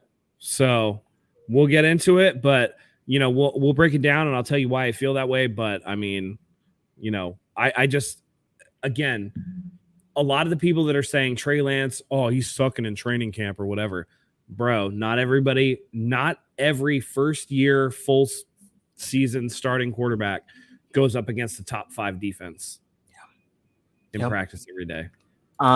Tua Lore, I hope I'm pronouncing that correctly, asked, what do you think of Nick Bosa putting pressure on Trey Lance by saying that they have the elite defense, have all the help with Whiteout and Kittle, but if Trey Lance makes any mistakes, that will be on Trey? What Bosa actually said was, we'll do really well. Trey just has to limit like the big mistakes, right? But that's like a Captain Obvious sort of situation, right? Like that's like any quarterback has to prevent. I don't think Nick Bosa is saying anything that everybody doesn't already know. That Trey Lance is going to be a little up and down, right? It's just, is he going to throw a 3rd down and 7, maybe a little wide, or is he going to turn the ball over in their territory? Because each one forces the ball to the other team, but there's levels to it. A 3rd and 7 wide throw out of bounds is going to get the punter on the field, and then they start at their end. A pick on your own side starts them in position to march down and score. There's levels to this. And what Bosa is saying is, man, if he can limit like the big mistake, we're allowing for mistakes, right? Mistakes are going to happen. Everybody's up and down. We just have to limit the big mistakes. And that's on both sides of the ball. To me, that's like typical 101 player speak. And it's coming from a player like Bosa, who, no offense to Bosa, but like he's not super savvy about like the media game. He answers questions very directly and very frankly, and he's not like a guy that seems to be interested in playing the media game. He'll tell you how it is without spinning it. And that's not, I don't think that that's a bad thing. I think that he's just telling you what he feels. And, you know, it's, again, is that any different than Jimmy Garoppolo throwing a pick over the middle or throwing 2 picks in the red zone at Tennessee last year? Like, that's no different, right? You got to avoid the big mistakes. That, to me, that's like football 101. Don't make big mistakes, right? If you're going to miss small, don't miss big. Yeah, he's extremely socially awkward. Go ahead, Mike. I was just gonna say it goes kind of it's just stating the obvious, right? Like when we're out there and we make a good play, part of it's gonna be because the quarterback made a bad play, or the receiver made a bad play, or the tight end ran the wrong route. Like it's tongue in cheek, right? A negative for the offense. If you're only worried about the offense, you're gonna be like, damn, that's really bad. If you're looking at the team as a whole, the defense out there tearing it up. So like the very first day of training camp, the quarterbacks were damn near perfect. Trey Lance had only had 2 incompletions, and one was a drop. The other, because a receiver fell, the other one was in the receiver's hands, and it was broken up. Right? That's flawless. I do want to give Cone execution. credit for this, though, real quick. Cone actually picked up on this, and I thought it was actually a really good point. From, you know, he gesticulates and makes like a lot of weird points, but that first day of camp and through OTAs, it was all 7-on-7s. Now it's 11-on-11s, and that's making a difference, I think, in the quarterback play. So I just want to throw that out there. Well, not only that, they said that it was majority short passes also on day 1, where we heard all these positive 11 of 11 for Nate Sudfeld even, right? So the short passes are third step, throw the ball to who's supposed to be open and see what happens there. That's more of an evaluation of the receivers running the proper routes, not even the quarterbacks. So when you hear that, and couple that with the one receiver that fell down, that was one of Trey Lance's incompletions, that was all an evaluation on the pass catchers, right? So now you turn it into downfield passes, which are already at a 50% NFL average completion percentage, right? The passes are going to start to wear down. The high percentage completions aren't going to be a thing. You know what I'm saying? So we have to keep this all in mind when we're trying to decipher what to take away from these training camp reports. It's not all supposed to be glitz and glitter. And like Matt said, we have a top 5 defense here. These guys aren't supposed to go out there and shred them every single practice. I know Fred Warner went out there and said, yeah, Trey Lance has given our defense fits last year, right? I know he said that last year, but that's not supposed to happen when this is what they're doing. So, and no pads always benefits the defense. So we'll see what happens starting next week. Well, and the other thing I want to say is too, again, like I said, the defense is more reactionary, right? But this is also a defense this is year 4 of Kyle Shanahan. The defense knows what Kyle wants to do on offense. They should have an advantage, and they're reacting to what they know Kyle likes to do. When Trey Lance is shredding them last year, Trey Lance is running scout team offense, which means they're running what the other team likes to do. And that makes a huge difference. When Trey Lance goes against these other teams don't know, they don't get the same look every day that the defense of the 49ers gets, knowing Kyle Shanahan's offense inside and out. They're getting the all 22 view of what Kyle Shanahan wants to do, and they're left to guess, why is Kyle doing this formation or this thing or that thing? And there's a certain level of football theory and whatever going into it, but they don't know exactly what's going on, particularly with the verbiage that Kyle Shanahan likes to run, the fact that they do all this different exotic kind of looks or whatever. The defense here, not only are they fantastic, going to be probably a top 5 unit, particularly now that they've shored up the secondary. You have 3 great linebackers now. You have Azeez Al-Shaair, Dre Greenlaw, and Fred Warner back there, not to mention the guys that, you know, Demetrius Flanagan-Fowles and the guys that like stepped in and did that. You have a defensive line that rolls 12 or 13 deep, right? You supplemented your secondary. Jaquiski Tart was, you know, a subtraction, and that sucks. But by all accounts, Talanoa Hufanga has stepped it up in training camp. You have George Odom that came over as a special teams and safety guy from Indianapolis. We can't forget Charvarius Ward, Charizard, who's stepped it up. Emmanuel Mosley had some struggles last year, and by all accounts, it looks like he took those to heart and has been seriously working on his game, right? Diamador Lenore has been another guy that I've heard has been standing out in camp. You have all this put together, and you got this great defense. Of course, the defense is going to be out in front of the offense right now. But that's not to say that the offense can't be great once all the pieces are there. Again, how's McGlinchey going to recover? I heard he's Slim Mike again, which is bothering me, but I'll let it go until I see it. I don't want to see him get knocked on his ass like he did in 2020, but we'll see. But then you have the whole interior. The only area where you know that you have 100% lockstep is Trent Williams. That's like a for sure. That shit's taken care of. You don't even need to worry about that left side. Trent Williams is going to be a dog. It is what it is, right? Everything else is up in the air, and that's going to affect Trey Lance. That's going to affect the quarterbacks. Not having pads on is going to affect the offensive line. They can't get in a defender's pads. They're essentially touching his shirt and letting him go, right? And after those plays are sacks, they want the quarterbacks to continue to play. And at that point, it's so broken down, they're just kind of like throwing something, right? And practice is the area where you try things where you normally wouldn't. So I'm not too fussed about the offense. I think they're going to do great. This defense is just so overwhelmingly good, though. Like, how do you expect the offense to, take them out? I'm going to give Matt a chance to catch up in the chats. But I want to get to this comment real quick. Oh, sorry. Go ahead. Great Fox 198 super chat $10. Kinlaw has a personal vendetta against Grant Cohn. I imagine he visualizes offensive linemen as Cohn's making fun of him, Waterboy style. Thank you for the support, Great Fox. Dude, could you imagine he knocks somebody on their ass, like on the Rams offensive line, and he's like, fuck you, lol?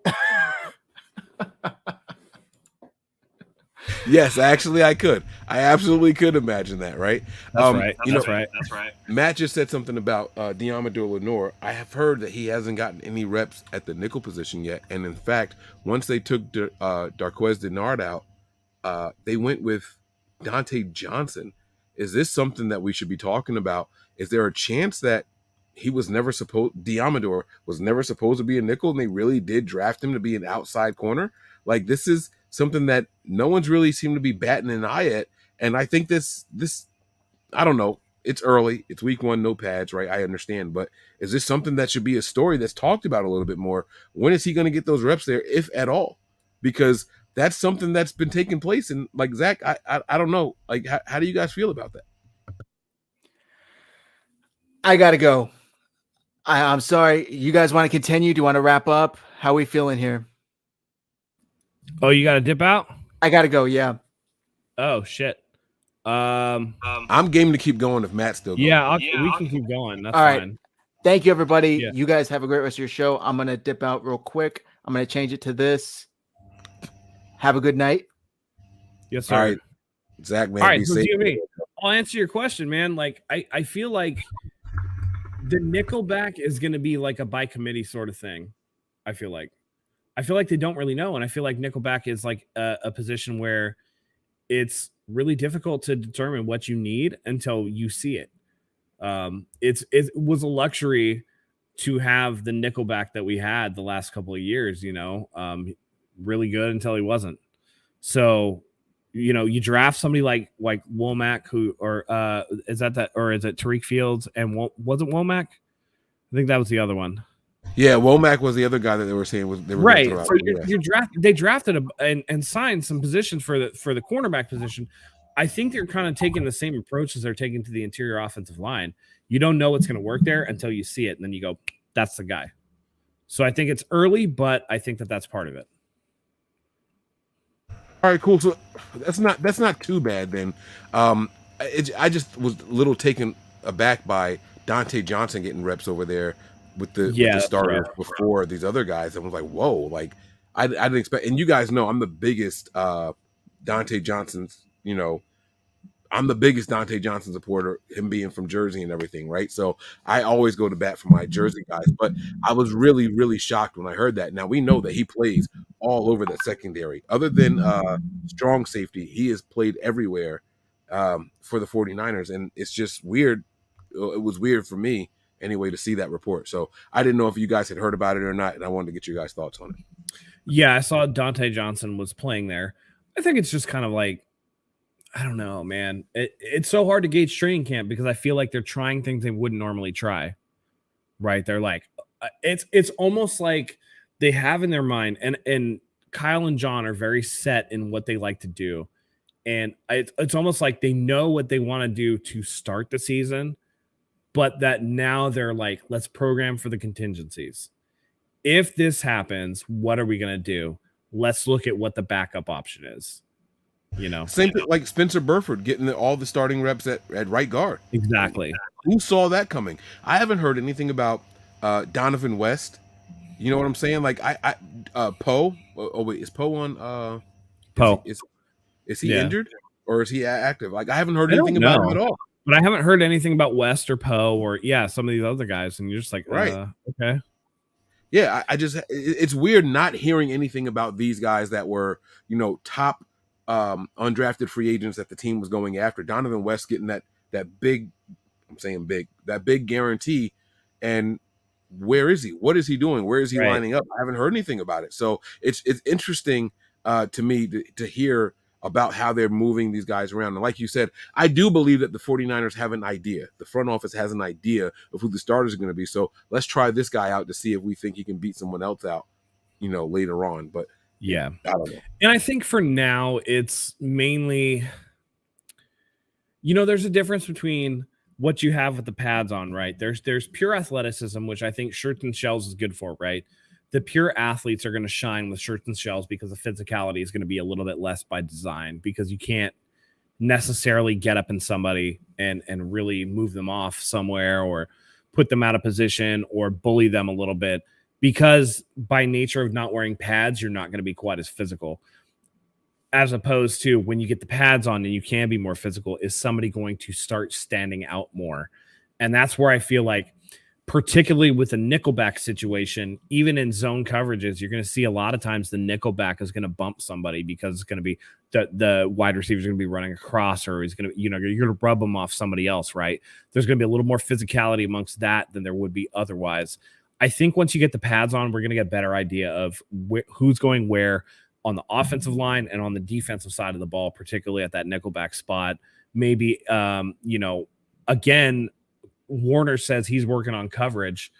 Dude, maybe if they want to go like Warner in a coverage situation with two corners on the outside and the extra linebacker, right?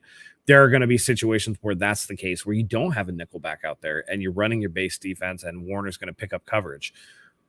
I think you're going to see more of that once the pads come on. And that's going to be interesting to me. It's a lot to draw off of 3 days of camp and try to create a narrative for the entirety of preseason for the 49ers when you don't even know.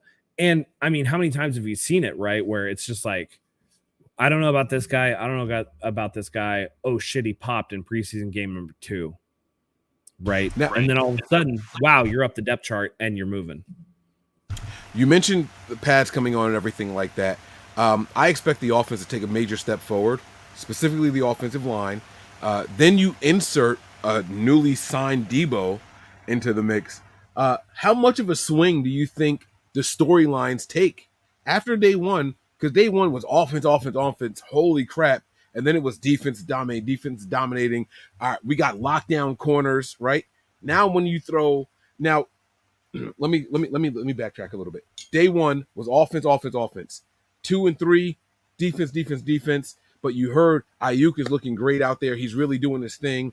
Now you're going to add Deebo back in the mix. How much of a swing do you think the storylines take once the pads come on? Offensive line should be able to step up. They can grab pads a little bit better and control these guys and reroute them on their rushes. You mix in now Deebo with Ayuk in the starting offense and things like that. Do you think it's a significant change? Or all of a sudden, do we still think that we have this insane lockdown secondary? Or do you think, hey, man, it's time to humble some of you guys. Let's take a break here. Charizard, you're not as great as everyone is saying that you are. We want you to be, but we got the real guys in here now. Let's see what you're really about. I think that for the 49ers Twitter and what we do, we'll be on a little more micro level and we'll be able to pick some of that stuff apart, right? Grant does the who looked good, who didn't look as good, who looked bad. I think that from a national perspective, particularly and people who have a narrative agenda, right? And particularly this can come back to Trey Lance.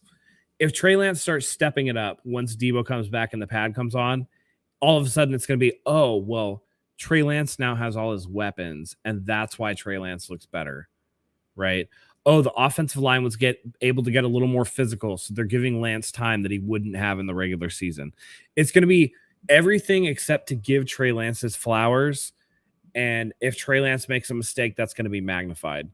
If the defense is still killing it, it's going to be, oh, Trey Lance isn't ready. Trey Lance is this and this and that. If the defense is really top 5, like we think it is, and they're still holding down wide receivers, even with Deebo there, even with the offensive line being able to get physical, the story inevitably is going to be about Trey Lance. For better or worse, it's because it's quarterback is the sexy position, right? It's the most media driven position. It's the most scrutinized position.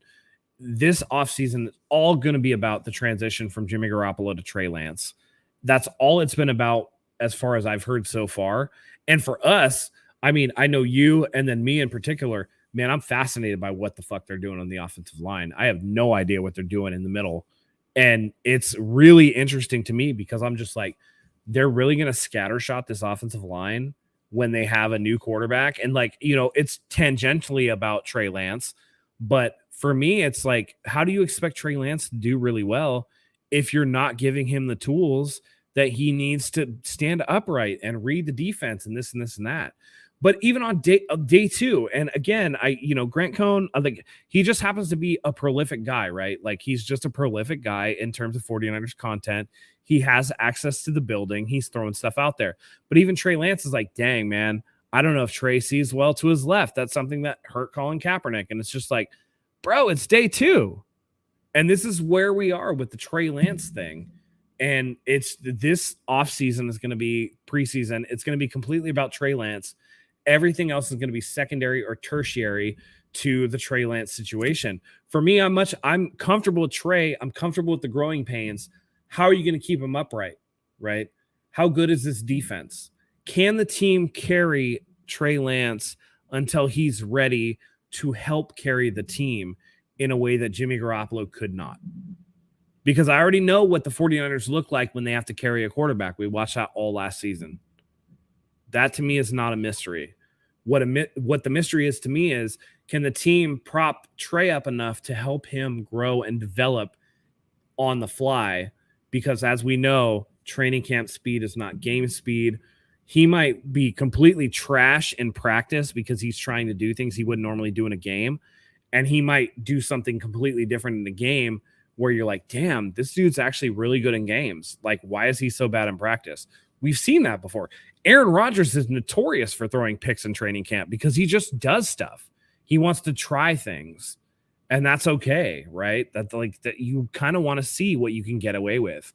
And it's important. I think that people look at it as just like, oh man, he either can do this or can't do this. But a quarterback has to test their limits. And it's very important for a quarterback to be able to do that. Now, you need other circumstances to be in place for the quarterback to do that. Like we said, offensive line, what are they going up against? So, unfortunately, for your question, it's like, dude, like a lot of this, once everything is in place and the pads come on, I still think it's going to be a narrative on Trey Lance and how he's doing, regardless of anything else that happens. And I think a part of it is trying to prepare him for worst case scenarios, right? We have a starting offensive line. We're not going to put them out there in front of you against our starting defensive line to see how you handle worst case scenarios. Get out there, make a play, or try to make a play, right? And you said practice is different than live game reps, live speed, and things like that, right? They said that there were plays where Lance tried to fit some things in on plays that he was tagged as a sack, but they kept the play going just to see what kind of throws he was going to make, right? 2019 was a year that we heard about Jimmy throwing 5 consecutive interceptions, and the team goes all the way to the freaking Super Bowl, right? So training camp is a time for preparation, seeing what you can and can't get away with. We have to keep all that in mind when people have eyes on the field. The team is also trying to figure things out as well. If Trey Lance can do X, Y, and Z behind this line, imagine what he can do when the starters are in there. I think that's the team's mentality. And we have to, it's something that we have to put in the back of our mind when we're writing these articles, when we're dissecting what the reports are and things like that. It's not what it seems right now. And that's going to play a major factor in the success of this team later on. If Trey Lance found a way to still go out there and be 7 of 9 behind that bad offensive line, playing through what the would-be sacks were and things like that, then it's gonna that's when your eyes really get open. You expect them to have those bad days behind that offensive line against the starting defensive line. So I'm not overly concerned yet. When they tell me that this is still happening behind the starting offensive line, when I see it happening in the preseason, then maybe I'll start to say, oh shit, maybe I had too high of an expectation for this kid. But right now, I'm just not worried about it. I think they're throwing everything at him to see how he reacts, how he responds, and to test his leadership. Again, all these negative things are happening. How do you handle it? And the way he's handled it so far, hey man, the center exchanges weren't too great. Let's stay after. Let's work on a couple more reps. Bro, I have to give this kid an A+ so far from everything that he's done and everything that we've heard about him. From a work ethic and leadership perspective, absolutely.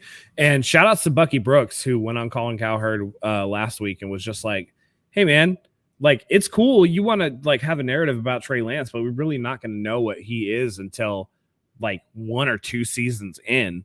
Like, to me, I'm not concerned about Trey Lance this season. To me, whatever he's going to be is whatever he's going to be, because this is essentially his rookie season.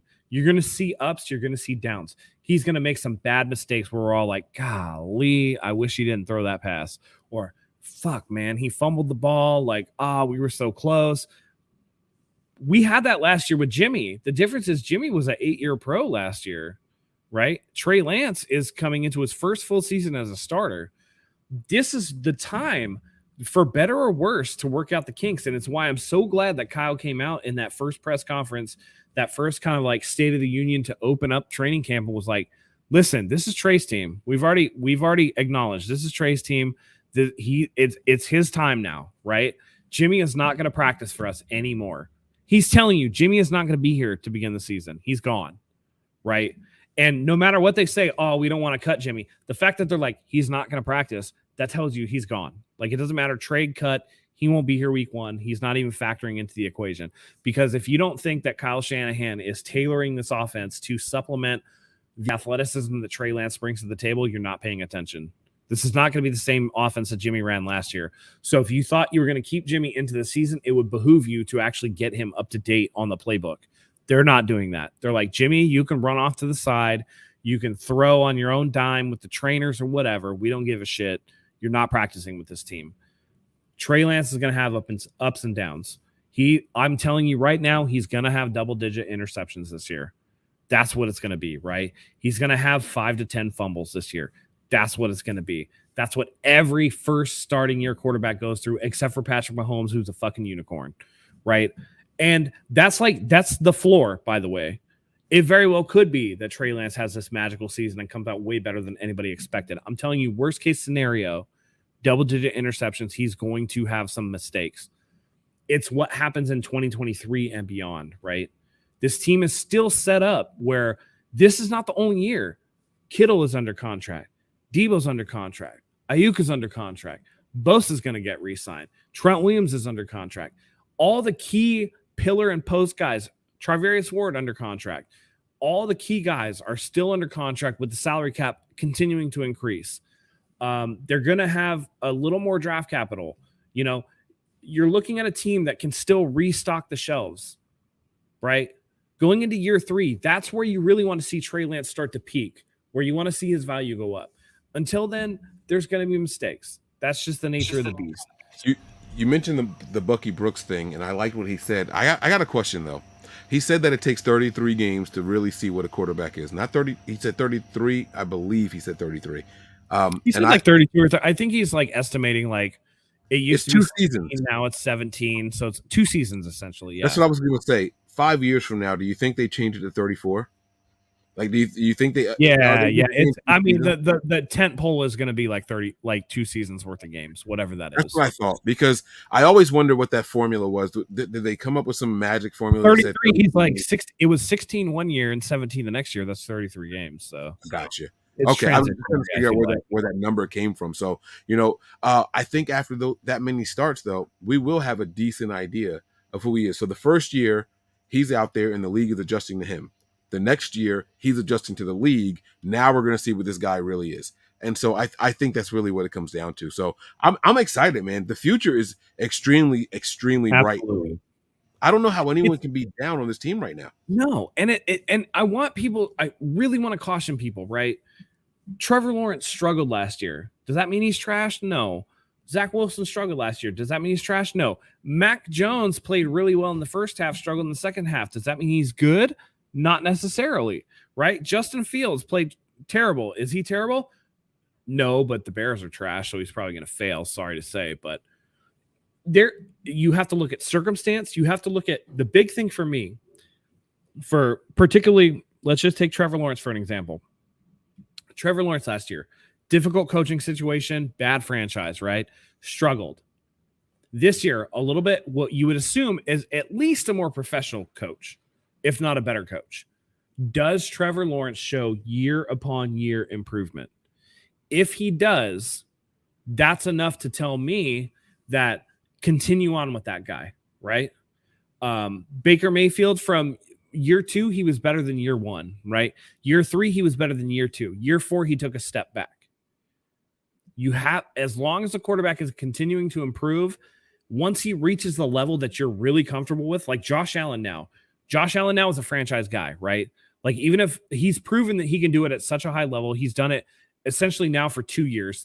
2 years ago, he was like pretty good. He was like maybe 5th or 6th in MVP voting.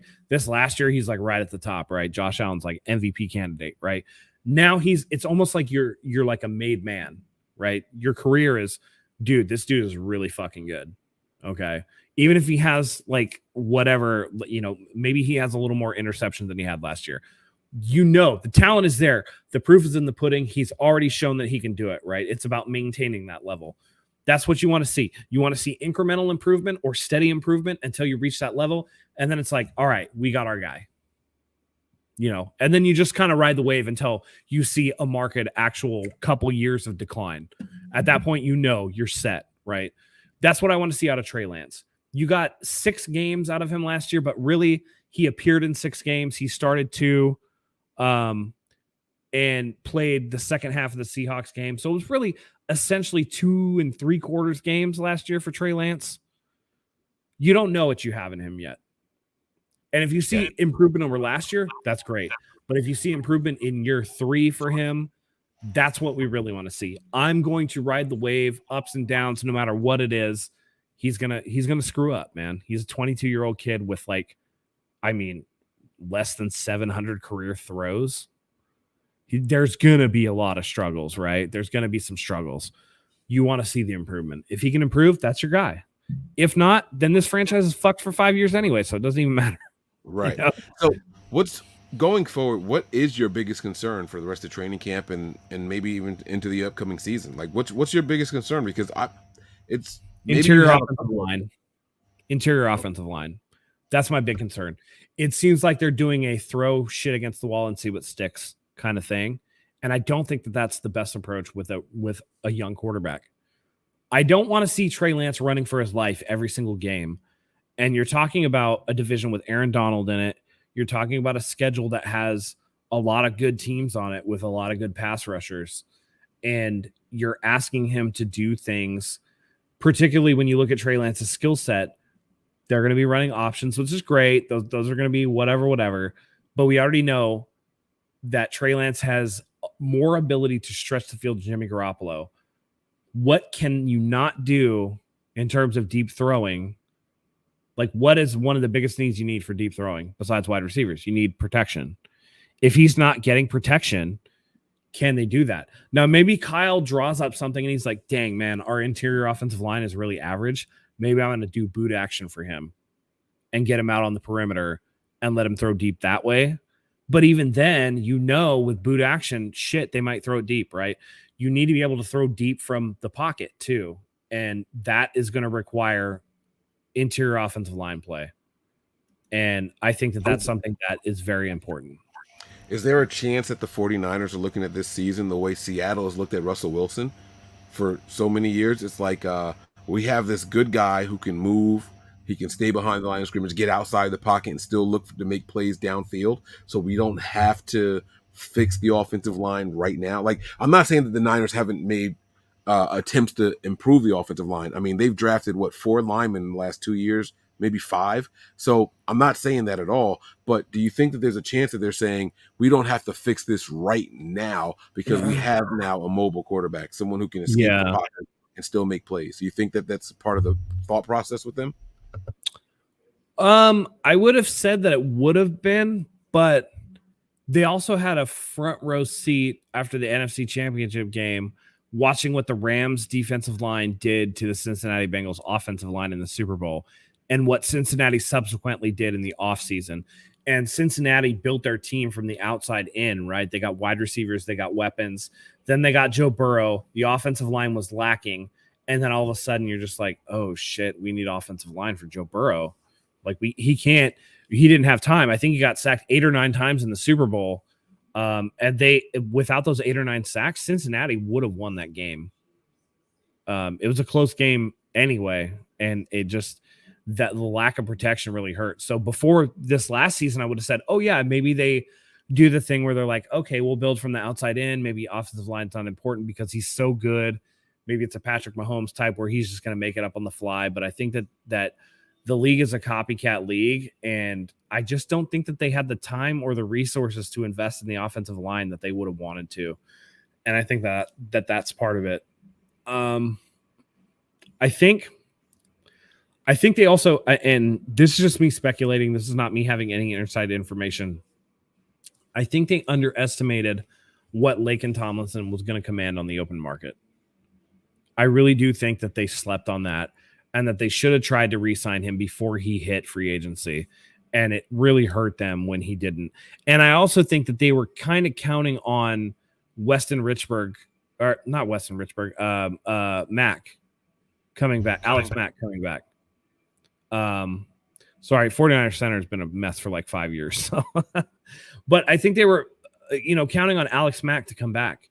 And they really kind of played that close to the vest, and it really took a long time for that situation to develop. And I think that Alex Mack was on the fence for a long time. But ideally, they would have had continuity on that offensive line coming back, because now you're in a situation, again, when they announced Jake Brendel is going to be our first string center in OTAs, I was like, what the fuck? If you put Jake Brendel in a police lineup, I would not be able to tell you who the fuck he was. I have no idea what he looks like. I just assume that Jake Brendel is like, I just assume that he's like light skinned with blonde hair. That's what I assume, because Jake Brendel sounds like a white boy name to me. That's not fair though, because outside of skill positions, we don't see any of these guys with their helmets off, right? But like, I could pick Trent Williams out, and I could pick Mike McGlinchey out, and I could pick, you know what I'm saying? Like, I could pick those guys out, but I can't pick Jake Brendel out. And that's like, I could pick Alex Mack out. I know what Alex Mack looks like. Joe Staley, I know what he looks like, right? There's some guys that you know who they look like, and it's because, I couldn't tell you I don't know what Orlando Brown looks like, but he's not on my team. I'm saying specifically to our team, I typically know what everybody looks like. So I would never mistake Juwan Jennings for Elijah Mitchell. Sorry, Jordan Elliott, but I know what they look like. So, it's one of those things where Jake Brendel, I'm like, who is that guy? Real quick, I want to get to the super chat from Corey Davis, $5 super chat. Thank you. What was the Deebo Samuel deal? It was 3 years, $71.55 million with incentives up to $73.5 million, $58.1 million guaranteed. Thank you for the super chat. Love having you here, brother. Yeah, absolutely, man. Yeah, man. It's going to be a good year. It's going to be, an interesting year, I would say. I think it's going to be interesting. The offensive line, I said this a couple of months ago. I had no worries about Trey Lance taking over. I had no worries about the skill positions. I had no worries about the defense. People were saying this team is going to go as far as Trey Lance takes them, and I think they're going to go as far as the offensive line takes them. I really, really do. I agree with you. The biggest concern going forward is not anywhere else. It's the biggest concern. It's going to be the offensive line and mostly the interior part. And hell, I'll be honest with you, man. Even Mike McGlinchey returning off of that nasty injury. I mean, Trent Williams is the only guy that I have complete confidence in. And even him, he's only played in the full season twice in his entire NFL career. Nobody talks about that. No one talks about that. You know what I'm saying? So it's very interesting to look at when you step back. How many games are you going to get out of Trent Williams? And how bad are they going to be without him playing. So it's gonna be. Melissa asks, are you still high on Sam Darnold at the end of his 5th year? Would you pick him up over Sudfeld as his backup for the 49ers? I thought that Sam Darnold got a raw deal while he was in New York with the Jets. I heard it from multiple players that were there.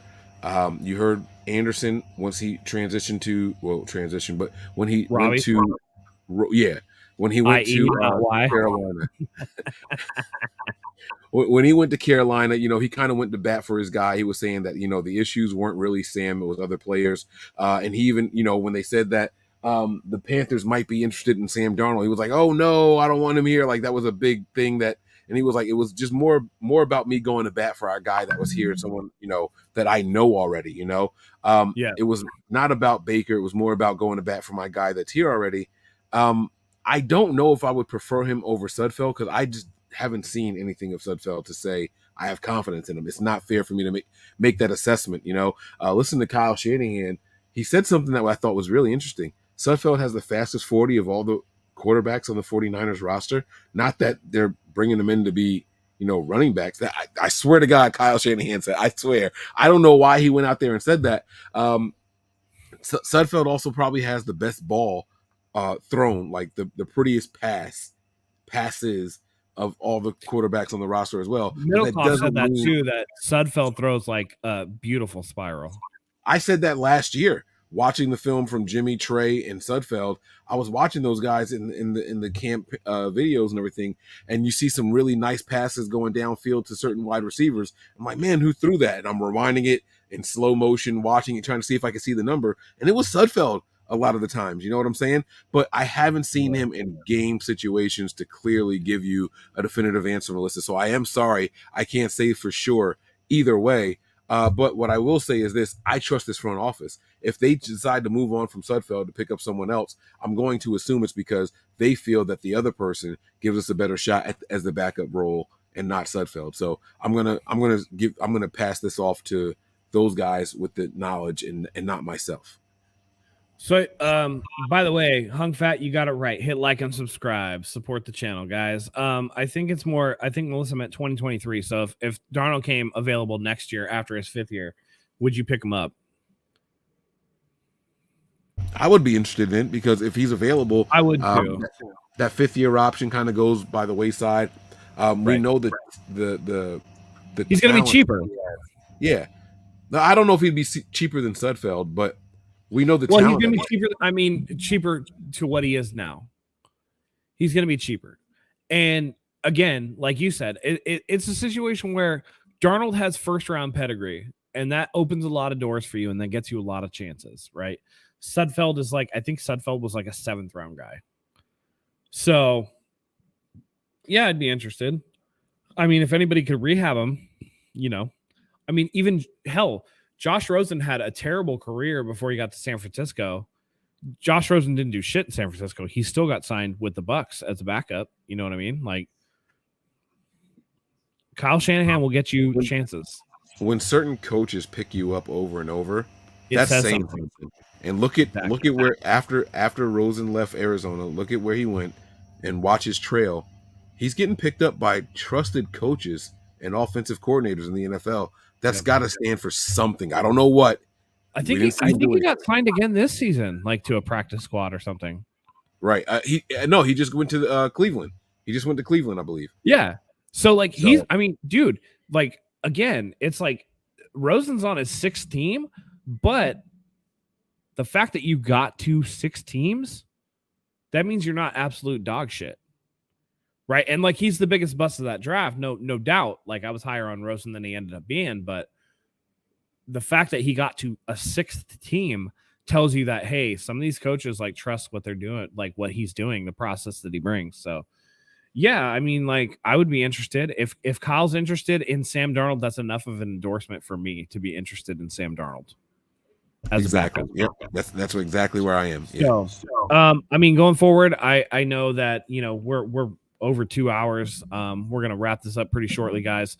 But, yeah, I just want to say, listen, the sky's the limit for this team. But as we said, interior offensive line is a big one. To me, it says something where And by the way, I just want to shout out Grant Cohn. He said Brock Purdy has like the worst arm that he's ever seen. He said it was so bad. Brock Purdy's the new Kyle Trask, man. Right? Listen, I know Kyle Trask was your boy, but he's got a noodle, bro. How you 6'5" and throw the ball like you're 5'2"? I don't understand. Anyway, Chad Pennington all over, man. I know. But the interior offensive line is going to be the big story, even more so than nickel, because, you know, even if you don't have a firm nickel guy, right, I strongly feel Dante Johnson may do something well that the others don't do well, right? Womack might do something that Tariq Fields doesn't do well. Tariq Fields may do something that Womack doesn't do. Ambry Thomas might be a guy that does this and this and that. Different coverages could necessitate different guys.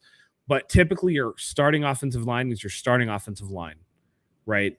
I'm less concerned about nickel than I am that interior offensive line, given that Trey is a new quarterback, given that you want to run the ball. And by the way, shout outs to TDP, who sounds like he's like the exact opposite of Trey Sermon.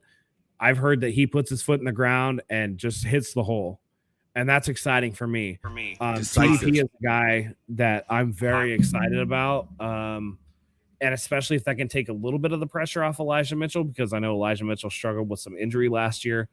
If we can get a guy that can like hit it on those short yardage situations, you know, and not do the Tevin Coleman -1 yards in a cloud of dust, I'd be very impressed by that.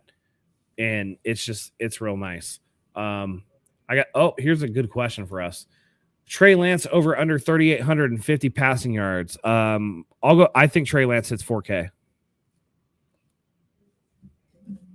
That's good, man. That's a good number. Like looking at it written down, it's a daunting number, right? Because 49er quarterbacks typically just don't do that. Steve Young had what, 2? Did Steve Young ever? I don't know, but I know that Jeff Garcia is the 49ers leader, and I think it's like 4,280 or something like that. I'm Googling it now. Steve Young, highest passing yards. But you know what? That extra game changes everything. Okay, so Steve Young. That's where I'm at with this number in particular, the 3,800. Right. I think that the 3,850, I think that it's, you know, the extra game makes a huge difference. If it was 16 games, 3,850 would be nice and fair. I think with 17 games, you know, 4,000 yards, that's not, you know, that's not too much to ask for or whatever. If you like really parse it out over 17 games, 4,000 yards, it's like 235 yards a game. Yeah, I think he can do it. I think he can get 4,000 this year. Yeah, I do. I'm gonna say yes, definitively yes. Yeah. 3,850, and like Joey said, that's 226 yards per game. That's so doable. 235. 235 for 4,000 over 17 games, but 3,850, that's 226 a game. That's so doable. Oh, okay, yeah, absolutely. Yeah. I'm actually more like, a lot of people are like over under 800 yards. Man, I hope Trey Lance doesn't have 800 yards rushing. Like, I hope he has like 250. Like, I don't need him to. I want Trey Lance to be a thrower first and a runner as a last resort. You know what I mean? Yeah, I think we see more of a Josh Allen type. Well, no, not even Josh Allen type. I don't know who to compare him to. Maybe it's going to sound crazy. Maybe more of a Patrick Mahomes type than, you know, a Michael Vick type. That's what I'm looking for. Right. You want it to be a situation where almost like Aaron Rodgers, right? People underestimate how escapable Aaron Rodgers is, and he can run for first downs. The thing is, that's what you want, right? You want him to be able to. What I want Trey to do is to be able to escape a rush with enough time to create a play down the field that he can throw to. Not let's run and let's do this thing, because as we saw with Lamar Jackson last year, he got hurt, and when he got hurt, he was way less effective. And he's coming up on a contract year, and the Ravens are going to go into that contract knowing, like, the way that he plays. It's the same thing with Michael Vick. Once the athleticism goes, what are you left with? So you want to enhance the passing with the run and not the other way around. You know, so exactly. Matt, who would you like less to say, Jeff Wilson Jr. or Mr. Fumbles Hasty? I think Hasty's going to go. But honestly, if we're getting to Jeff Wilson Jr. at this point, it's not a good running back group. Jeff Wilson Jr. should be like the odd man out. He should be like one of the last people that you're looking like, do we cut him or do we keep him? You know, I know people love Jeff Wilson Jr. because of that zero blitz play that he had in 2019. Fine. But this dude's like a career like 2.8 yards to carry guy or whatever. Like he's a short yardage guy or whatever. And if TDP is as good as everybody's saying, then that kind of renders Jeff Wilson Jr. obsolete, and you use TDP instead. And I think for all intents, TDP, Elijah Mitchell, Trey Sermon, that should be your three guys. Everybody else by the wayside, because Juszczyk is taking up a running back spot. I'd ideally like to see Juszczyk used more because he's such a versatile weapon. But I mean, in lieu of that, for just straight up carries, 3 halfbacks, dude, like that's all you really need to carry. If you're carrying 4, like you don't have enough.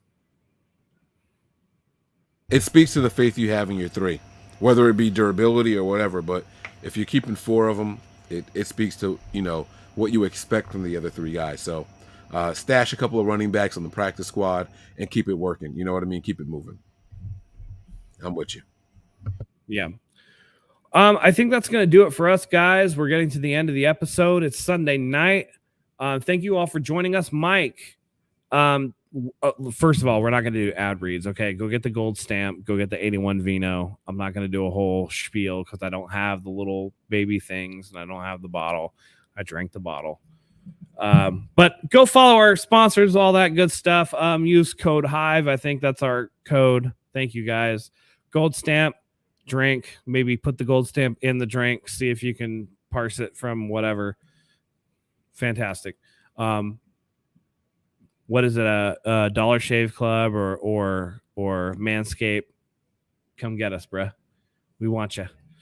But thank you all for joining us. Mike, where can they find you? Yeah, if you guys are looking for me, my Twitter handle is right here, Mike Andrews 83. Otherwise, you guys can find me at Nothing But Niners, man. That's it, Nothing But 9 ERS on Twitter, the Facebook page, Instagram, Twitch, YouTube, all that stuff, man. Nothing But Niners, NBN, NB9 ERS. You search us, you'll find us on all your favorite platforms. We are there. Thank you guys for the support. I really, really appreciate everybody for jumping in tonight. The chat was on fire tonight, man. Great show, man. I had a blast doing it. Thank you guys for having me. Seriously. Absolutely. And by the way, guys, go harass Mike's Twitter and tell him don't go to the season opener against the Seahawks, who are going to suck this year. Come to the Tampa Bay game. And then we can do a 49ers Hive and Nothing But Niners meetup Saturday night at a bar of our choice. That would be so much better. So go harass him for that. I think that would be fun. That would be a lot of fun. I definitely want to come on one of your shows. I know, we're boys with Wayne and his shows and you guys, and it's going to be fantastic. And we love doing this as always. I want to thank you guys as always for joining us. And, it's always fun to have you guys out here. I'm really stalling for time so that I can find the outro to the show. Hey, no, it's all good, man. Listen, while he's looking for it, guys. So until next time, I just want to say thank you for joining us. Go Niners.